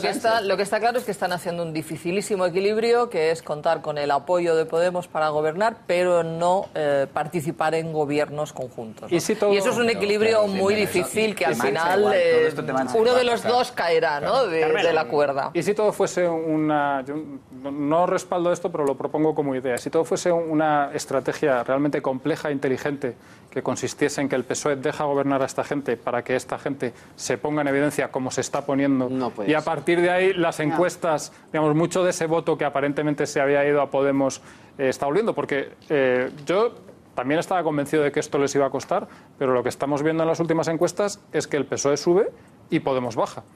Yo creo que le das demasiado macabelismo a demasiado inteligente. Alguna mente que ha hecho todo este plan. Muy elaborado, ¿no? Pero bueno, esto es si tenéis tan mala opinión, y ya veremos. Y pon un poco de rojo en el mapa, un poco de rojo y menos azul. Porque y luego ya veremos. Curiosamente, las autonomías Podemos no ha entrado en los gobiernos autonómicos. Se ha quedado con papeles de representación, como en Baleares la presidencia del Parlamento, se ha quedado fuera, se ha quedado algunas teles, pero no ha entrado en el gobierno a gestionar, porque la gestión, claro, está reñida con el populismo. En las autonomías, como iban como Podemos, no ha tenido buenos gobierno de Castilla-La Mancha del cementerio nuclear. ¿Por qué toma esa medida Paje? Pues posiblemente por la presión de la de intentar Podemos, paralizar ese almacén nuclear. Dejadme que mencione otro de los temas. Hoy reabría la Bolsa de Atenas. Bueno. El tortazo era colosal. Lo digo por los efectos de algunas de las recetas económicas que está poniendo en marcha la gente de Syriza, que ellos aseguraban que Syriza era el partido hermano de Podemos. Podemos también lo decía, Pablo Iglesias lo repetía, Tsipras es nuestro hermano gemelo, somos no sé qué, somos los otros. Bueno, resultado, un corralito. Resultado, una paralización, nos lo va a comentar en unos momentos Manuel Llamas, una paralización prácticamente absoluta del PIB, que lo tenían en reactivación antes de la llegada precisamente de la gente de Syriza. La Bolsa de Atenas, que ha abierto los resultados finales después de haber estado en caídas de hasta el 30%, ha cerrado con una caída del 16%, es decir, un leñazo histórico. Las entidades bancarias se han dejado un 30% de su valoración, etcétera, etcétera. Vamos a verlo porque cuidado, porque se empieza a notar el efecto de las recetas económicas que ellos lanzan. Decía Rosa, es verdad, no están en las comunidades autónomas. De momento solamente están en algunos ayuntamientos. Pero cuidado, yo lo citaba antes, el dato de PIB que se gestiona, es verdad que políticamente no se decide desde el Ayuntamiento de Madrid, pero el dato de PIB que acumula una ciudad como Madrid es el equivalente al de Portugal. O sea, muchísimo cuidado con la capacidad de actuación que tiene esta gente. Atención a lo que ha ocurrido en la bolsa griega, atención a las recetas de Syriza, Podemos, populismo, etcétera. La jornada no ha comenzado nada bien en la Bolsa de Atenas. En su primera sesión bursátil, tras más de un mes sin actividad, el principal índice heleno se ha estrenado con pérdidas, caídas superiores al 20%, lo que supone las mayores de toda su historia. La peor parte se la llevan las entidades griegas, perjudicadas por la crisis helena y que se han dejado al inicio de la sesión más de un 30%. De esta manera se cumplen las previsiones de buena parte del mercado, que auguraba una sesión con fuertes retrocesos. Una situación que se ha visto acentuada por el hecho de que los inversores griegos tienen limitadas sus operaciones. De hecho, solo pueden realizar acciones de compra con dinero transferido de cuentas bancarias desde el extranjero o a través de reservas en efectivo, pero no pueden recurrir a sus depósitos bancarios. La Bolsa de Atenas permanecía suspendida desde el pasado 26 de julio, 2 días antes de que Alexis Tsipras convocase el referéndum para preguntar a la población griega si debía aceptar o no las condiciones propuestas por las instituciones acreedoras. Ahora la actividad regresa al parqué heleno, un estreno teñido de rojo. Bueno, y atención, porque si esto lo vemos y decimos, bueno, esto ha ocurrido en Grecia, pero Grecia no es España. Atención a lo que dice Varoufakis. España corre peligro de convertirse en otra Grecia si sigue repitiendo los mismos errores. Claro, la pregunta ya tenemos al otro lado del teléfono a Manuel Llamas. Manuel Llamas, muy buenas noches. ¿Qué tal? Buenas noches, Carlos. Manuel Llamas, analista económico. ¿A qué errores se refiere Varoufakis? ¿Se refiere a los que han puesto en marcha su propio partido? Bueno, por desgracia no. El ex ministro de Finanzas griego se refiere, me imagino, a las políticas que recomienda la Troika, a las políticas de austeridad, a las políticas de reformas estructurales, que es lo que ha criticado Syriza desde el momento en el que se constituyó como partido y desde el momento en el que accedió al poder ganando las últimas elecciones generales. Ahora bien, Varoufakis sí tiene razón en una cosa, aunque no de forma intencionada. Varoufakis tiene razón en el sentido de que España se puede convertir en Grecia si comete los mismos errores que los griegos. Lo que pasa es que el error de los griegos ha sido apostar por el populismo de Syriza. España podría volver a caer en la recesión, en el colapso y en la quiebra absoluta si los españoles cometemos el error de elevar al poder a su hermano gemelo en España, que en este caso es Podemos y, por supuesto, Pablo Iglesias. Claro, Manuel, de lo que está diciendo Varoufakis, de los riesgos que han corrido, del resultado total, al final hay una serie de conclusiones. Desde que empezó esta aventura, los griegos han tenido un corralito, han tenido una pérdida muy fuerte de la capacidad que tienen industrial, de la producción industrial, han tenido una paralización del PIB, han tenido un retroceso brutal de la bolsa. ellos están alardeando de sus tesis. Aquí en España hay un partido y, de hecho, el otro día incluso Pablo Iglesias volvía a relanzar la idea. Uno de los miembros de su área económica decía que iban a abandonar el tema de la reestructuración de la deuda, pero él decía que sí, que ellos van a seguir solicitando esa reestructuración, es decir, un impago parcial. Hemos estado describiendo hace unos momentos la gestión que están realizando en los ayuntamientos. De momento es verdad que tocan una capacidad de actuación política o de PIB pequeñita, pero con esa muestra, si en España se trasladase esa gestión a comunidades autónomas y al gobierno central, ¿qué es lo que le ocurriría a España, Manuel? Bueno, el resultado sería sin duda la quiebra. Es decir, hay que recordar... El caso de Grecia es paradigmático por lo siguiente. Es cierto que Grecia llevaba 7 años en recesión, 7 años de durísima crisis económica, pero lo que no se dice es que si lleva tantísimo tiempo con problemas se debe precisamente a que no aplicó con la suficiente rapidez e intensidad las reformas estructurales para liberalizar su economía y las recetas necesarias e imprescindibles de recortes drásticos del gasto público, porque en España tuvimos una burbuja inmobiliaria, pero es que la burbuja en el caso de Grecia era estatal, tenía un Estado totalmente sobredimensionado, totalmente hipertrofiado. Bien, la cuestión es que en el año 2014, y esto se olvida, Grecia empezó a crecer. En el año 2014 Grecia salió de la recesión. En el año 2014 Grecia creaba empleo, tenía superávit fiscal, empezaba a salir del atolladero. En ese mismo momento es cuando se celebran elecciones anticipadas, llega Syriza al poder y muchos decían entonces, bueno, si es imposible que Grecia pueda ir a peor, si es que es imposible ir a peor. Pues bien, Grecia ha caído en 6 meses lo que había caído previamente en 5 años de crisis. Los datos que hemos conocido hoy son muy reveladores. La actividad manufacturera industrial, la actividad industrial en Grecia se ha desplomado a mínimos históricos. Nunca antes había sufrido una caída tan colosal como la que registró en el mes de julio, cuando se decreta el corralito, por cierto, que han provocado el propio gobierno griego, el propio gobierno de Syriza. Pues bien, lo que refleja ese dato, lo que refleja ese desplome de la actividad industrial en el mes de julio, es una caída del PIB equivalente a 2 dígitos. Estamos hablando de que la economía griega se podría contraer entre un 10 y un 15% de mantenerse la actual senda de contracción que ha experimentado el país en el último mes. Si esa situación se prolonga durante los próximos meses, Grecia va a sufrir, ya está sufriendo, la peor recesión de su historia. ¿Crees tú, Manuel, que la gestión que sería capaz de hacer a escala nacional la gente de Podemos en España variaría con respecto a esa? No, yo creo que seguiría en la misma senda. Es más, en el último momento Grecia dio un paso atrás y aceptó todo lo que no estaban dispuestos a aceptar cuando vieron que estaban a punto de salir del euro. Podemos, la estrategia de Podemos es exactamente la misma. De hecho, su estrategia, aunque no confesada públicamente, pero sí descrita por algunos de sus principales dirigentes y gurús antes de que se constituyeran como partido político, es la que ha seguido Varoufakis. Es decir, pensar que se puede lanzar un órdago a Bruselas, un órdago al resto de socios comunitarios, diciéndoles, miren, ustedes van a aceptar nuestro chantaje, van a prestarnos dinero gratis, no se lo vamos a devolver, vamos a hacer lo que nos venga en gana y si no se atienen a nuestras condiciones, pues prepárense porque vamos a hacer estallar el euro. Es lo mismo que ha hecho Grecia con Syriza al frente durante estos últimos meses. Una estrategia de chantaje, de amenaza.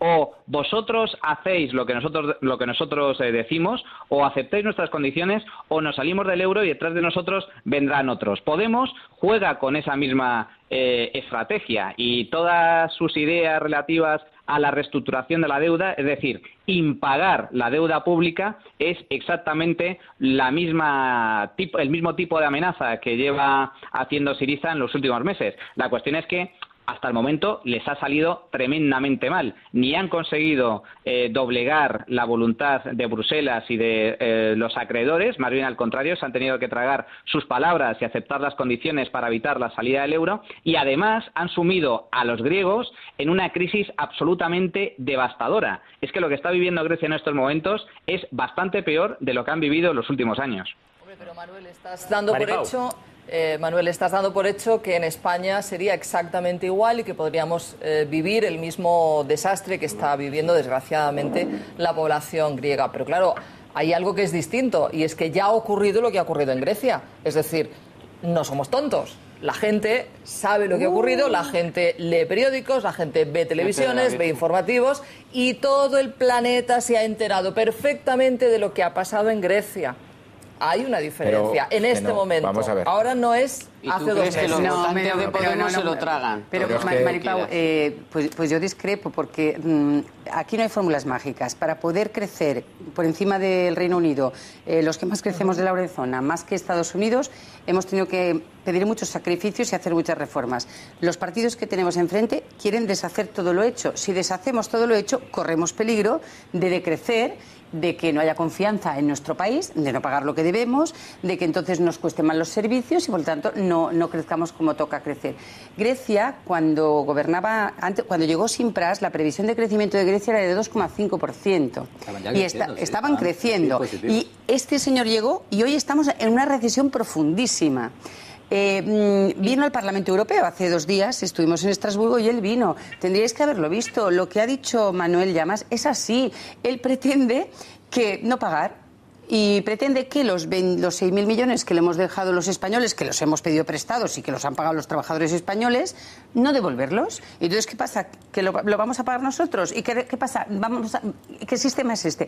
No cumplir los compromisos. Estoy negando eso. Lo que estoy diciendo es que los españoles pero ¿qué pasa? Al final, ¿qué se le ha exigido a él? Los franceses, ¿Pero qué se le ha exigido a él? Primero, cumplir los compromisos, pagar lo que se debe, flexibilizando, haciendo todo lo que podamos, reformas, que son las reformas que está criticando toda la izquierda, pero si no hubiéramos hecho las reformas que hemos tenido que hacer, fiscal, laboral, energética, de administraciones públicas, financiera, nosotros no estaríamos hoy como los mejor posicionados de la eurozona. Es porque las hemos hecho y los que tenemos delante quieren deshacer todo esto. Entonces, sinceramente, déjame, José Luis, que cite, porque, claro, sobre la frase que decía Maripau, Pablo Iglesias ha concedido una entrevista hace nada y en ella anunciaba literalmente: no hemos renunciado a la reestructuración de la deuda en España.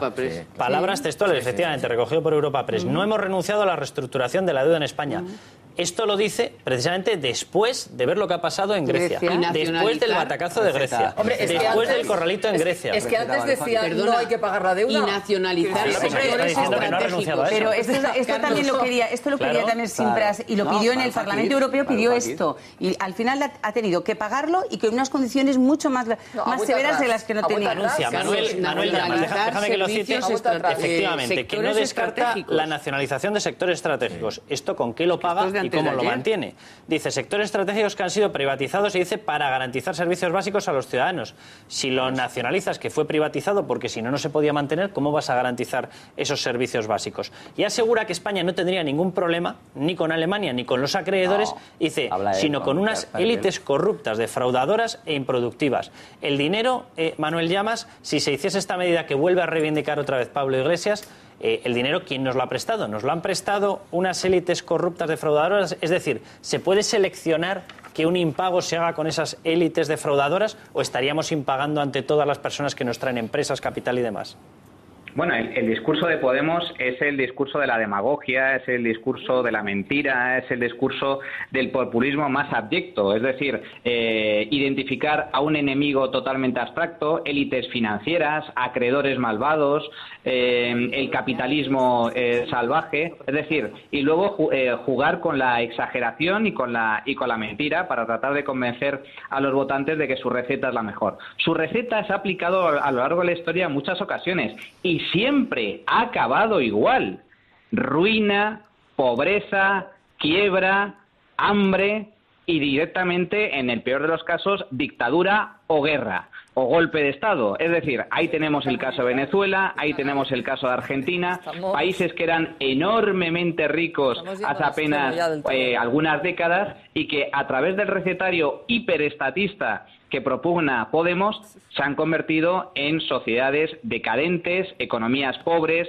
y economías que están en donde la población realmente atraviesa gravísimos problemas de subsistencia. Y el caso de Grecia también es paradigmático. Yo soy economista, no confundamos por favor la economía con la política. Por favor, eso es lo primero que queremos hacer. No hay que confundir la economía con la política, por favor.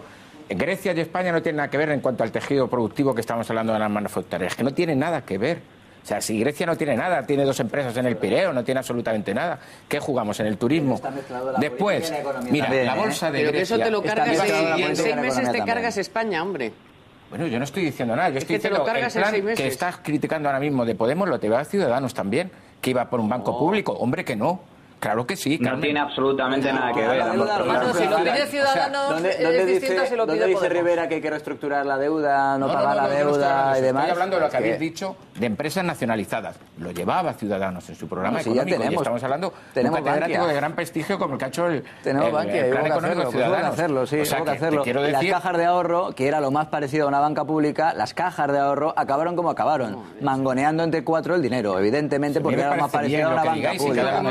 La economía con la política. La economía no tiene nada que ver con la política. Las decisiones políticas tienen un encaje inmediato en la economía, evidentemente. Por supuesto. Si tiene la estructura que tiene Grecia, que efectivamente ha estado muy cerquita de ser un Estado fallido, y efectivamente también somos muy distintos de los griegos, afortunadamente, es por decisiones políticas, porque la supuesta casta que tan mal lo había hecho durante 30 años en España, pues no hizo todo tan mal y efectivamente fue capaz de construir un país con un sistema político bien estructurado, con un sistema económico del que, oye, poco más o menos hemos ido saliendo para adelante, con un sistema productivo que nos ha permitido competir en Europa. Y eso lo ha hecho esos 30 años de la casta que tan mal lo había hecho, y eso es lo que nos diferencia de Grecia. Ahora, también te digo, esas declaraciones de Pablo Iglesias, sin esperar a que gobiernen, si llegan a gobernar, ya nos están saliendo caras. Ya tienen un precio esas declaraciones. El otro día estuve con un empresario muy importante, me decía, me decía, mira, la inversión extranjera en España, si siempre se ralentiza cuando hay un periodo electoral,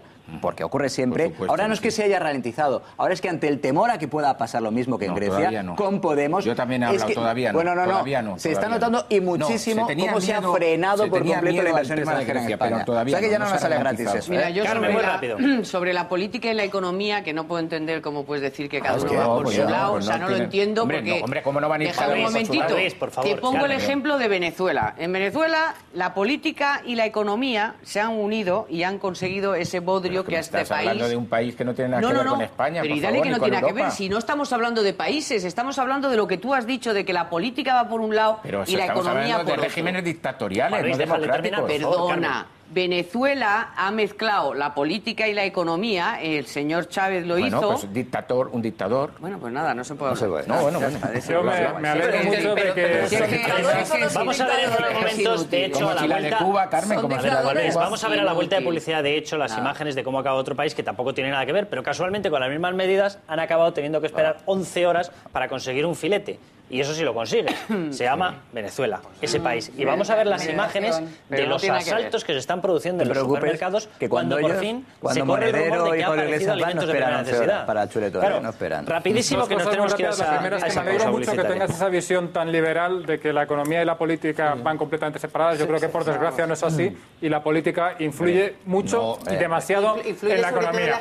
Y lo segundo, sobre el miedo a que esto pueda ocurrir en España, hombre, yo también pienso, Maripau, que Podemos a día de hoy no está en disposición de ganar las elecciones. Pero hemos visto como sin ganar las elecciones ha llegado al poder en muchos sitios. Y a mí eso la verdad es que me preocupa. Es decir, hemos visto como con el rollo con perdón, de que no puede gobernar la derecha, pues tenemos en los ayuntamientos lo que tenemos ya.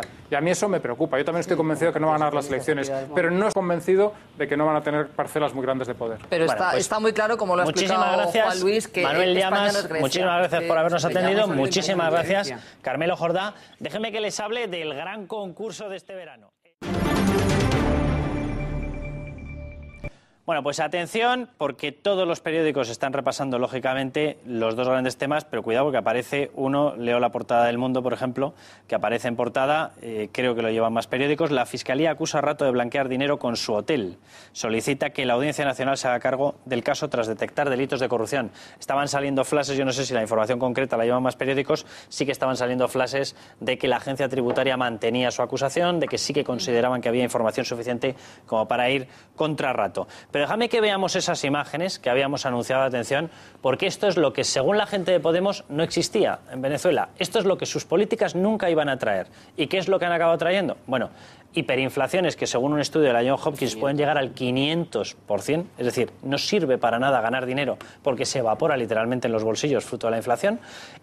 Colas de 11 horas para conseguir un filete si es que se consiguen. Y atención, porque las imágenes que van a ver en Venezuela, país que ha sido asesorado personalmente por algunos de los que están ahora en la cúpula y han puesto allí parte de sus recetas en marcha, atención, una de las personas que estaba como patrono de la fundación que precisamente estuvo allí es Pablo Iglesias. Atención a lo que ocurría. Un supermercado, asalto, porque la gente no consigue alimentos básicos. Atención.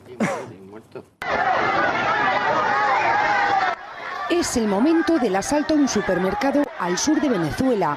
Una multitud desesperada y hambrienta intenta coger del establecimiento productos básicos que ya escaquean en todo el país. Colas interminables son la imagen habitual durante estos últimos meses en Venezuela. Incluso se asaltan camiones que portan alimentos de primera necesidad. En Venezuela ya se habla de revolución del hambre. En este 2015 ya ha habido más de 50 saqueos y 500 protestas por escasez de alimentos y medicinas. Desde el Observatorio Venezolano de la Conflictividad Social aseguran que hay microestallidos de tipo revolucionario todos los días.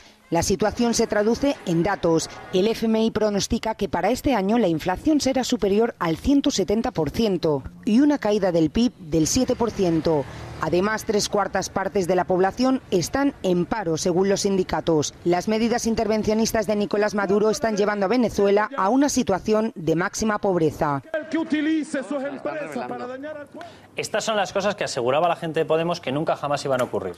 Allí ellos pusieron en marcha parte de sus recetas, entre otras, cuidado, las de control político, las que iban destinadas precisamente a controlar a los opositores. Hoy los opositores, resulta que, sí, efectivamente, una inmensa mayoría están en la cárcel o inhabilitados para presentarse a cargo público, José Luis. Pero luego supuestamente los opositores son los que montan esto, o sea, los opositores desde la cárcel montan los líos estos a la puerta de los supermercados y demás. Bueno, efectivamente, una de las actuaciones que están llevando a cabo en estos momentos judicialmente es acusar y detener a los responsables empresariales de las tiendas porque aseguran que montan colas ficticias. Bueno, lo que hemos visto, me da que de ficticio tenía poco. Lo que no se han visto en esas imágenes es lo que ocurría también con los camiones de reparto, que algunos de ellos también han sido asaltados. Pues esto es el populismo, que hacen más pobres. O sea, hay pobres y hacen más pobres, porque vamos a ver, ellos necesitan...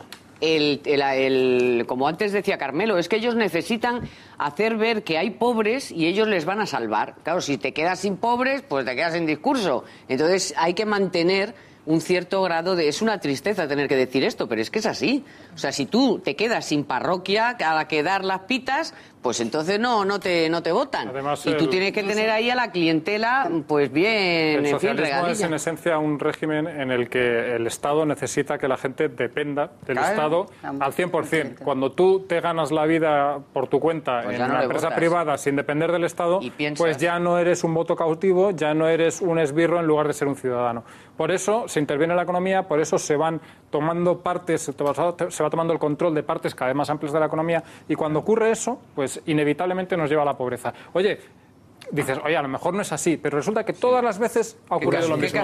Todas las veces que se ha tomado, digamos, que se han puesto en marcha esas recetas económicas, ha habido desabastecimiento, ha habido pobreza, ha habido hambre. Entonces yo creo que a partir de ahí podríamos sacar alguna conclusión. O mejor dicho, podemos sacar una conclusión y el que no la saque es porque realmente no quiere sacarla. Por eso, lo que tú decías clarísimamente, se interviene la economía, no se deja actuar a la economía. Estos regímenes no se deja actuar. No se puede llevar, ningún economista puede admitir que la inflación en Venezuela va a ser en torno al 130 y pico por ciento, 139. ¿Tú crees que hay algún economista podría eso admitirlo? No. Bueno, lo que pasa es que estamos en regímenes dictatoriales, populistas, como los queréis llamar, donde está todo cogido por el poder. Semioficiales. La Universidad Johns Hopkins está calculando un 500%. El problema de la economía es que al final, cuando tú sumas 2 manzanas y 2 manzanas, no pueden ser 8 manzanas. Es decir, la multiplicación de los panes y los peces solo ha ocurrido una vez y fue un milagro. Cuando tú quieres que las cosas sean como no son, al final pues te salen mal. Cuando se intenta poner un sistema que no funciona porque no responde ni al funcionamiento básico de la economía ni a las necesidades de los ciudadanos, pues al final se cae. Y tú puedes dominarlo todo, pero el sistema al final se cae. Pero a ellos sí, porque se perpetúan. Porque ¿cuántos años ha estado Chávez? Y porque se murió, si no ahí seguiría. Y porque forman algunas de las mayores fortunas de Hispanoamérica. Y Correa, ¿qué ha hecho? Cambiar la Constitución para perpetuarse. Y el Evo Morales, ¿qué ha hecho? Cambiar la Constitución para perpetuar. O sea que a ellos les viene de maravilla, a ellos les da igual. Venezuela se ha empobrecido. Las últimas encuestas en España le estaban dando todavía en torno a 58 o 59 escaños, es decir, traducido ya la intención de voto, la real, no la directa, la intención de voto total, traducido a sillones en el Congreso de los Diputados, le daba entre 58 y 59 a Podemos. Claro, estamos viendo estas imágenes, pero yo no sé si es que la gente no las ve, si la gente no se lo acaba de creer, si los votantes suyos prefieren creerles a ellos, si la gente que está confiando en Podemos acaba prefiriendo, pese a toda la información que está llegando de los ayuntamientos, de que se centran en retiradas de bustos del rey, de que se centran en intentar parar licencias turísticas, pero siguen manteniendo ese peso. ¿Qué es lo que está pasando? Había una frase, perdona, un segundo, sobre una frase en Twitter que definía exactamente eso que estás contando, Carlos, que es: como no lo creo, no lo veo. Y eso es lo que le pasa a ese 18% de gente que pero no al final podemos tener un problema. Si mantienen ese peso, pueden pactar con el PSOE. Históricamente, cuando ha habido crisis muy gordas, como la que hemos tenido, ha sido el caldo de cultivo, ha pasado siempre a lo largo de la historia, para los populismos. Los populismos tienen ahí una entrada, tocan el corazón, trabajan muy bien las emociones y entonces dicen a la gente lo que quiere oír. Al otro lado está el gobernante, que toma decisiones muy difíciles, muy complicadas, y entonces es aprovechado esto por los populismos para dar la vuelta. Muy bien, por eso dan esas perspectivas. Pero también yo creo que el pueblo español es un pueblo muy maduro, es un pueblo con una democracia avanzada, y hoy las noticias es un mundo globalizado, nos llegan de por todos los sitios, y la gente pensará exactamente qué conviene al gobierno de España. El tema del trabajo, el tema de la economía. Rosa, sí, pero en mayo ya lo sabíamos, pero, y ha habido votaciones de acuerdo, muy importantes. Pero yo tengo que tener la confianza en que el pueblo español va a pensar con la cabeza y no solo con el corazón. Con la cabeza y con el corazón, a la hora de depositar el voto, va a pensar quién ha salvado la economía, quién es capaz de poder generar puestos de trabajo, si tendré la nevera llena, si se van a mantener las pensiones, si habrá prestaciones sociales, si se protegerá la discapacidad, si se protegerán los sectores vulnerables. En fin, yo creo que la gente tiene que pensar en eso, porque eso es la prioridad para la gente. Yo confío en que la gente piense en eso, pero también tengo que decir que a la gente se lo han puesto muy difícil porque el actual gobierno tampoco ha hecho lo que debía hacer. Bueno, dejadme que nos tenemos que marchar, se nos ha acabado el tiempo. Les doy el resultado de la pregunta que les hemos lanzado y han contestado ustedes sobre si debe el Gobierno central pararle los pies ya a Artur Mas. Han contestado que sí el 72,2%, que no el 27,8%. Les dejamos ya. Muchísimas gracias a todos. Nosotros nos marchamos. Mañana seguiremos y, como siempre suelo decir, pues hasta mañana a levantar España. Pero mientras pueden hacer otra cosa, que es ver una película, la que tienen a partir de ahora. Análisis final, les digo, con Uma Thurman, con Kim Basinger, con Richard Gere. Análisis final. No sé si van a analizar la situación política española, pero la pueden ver. Hasta mañana, ya saben, a levantar España.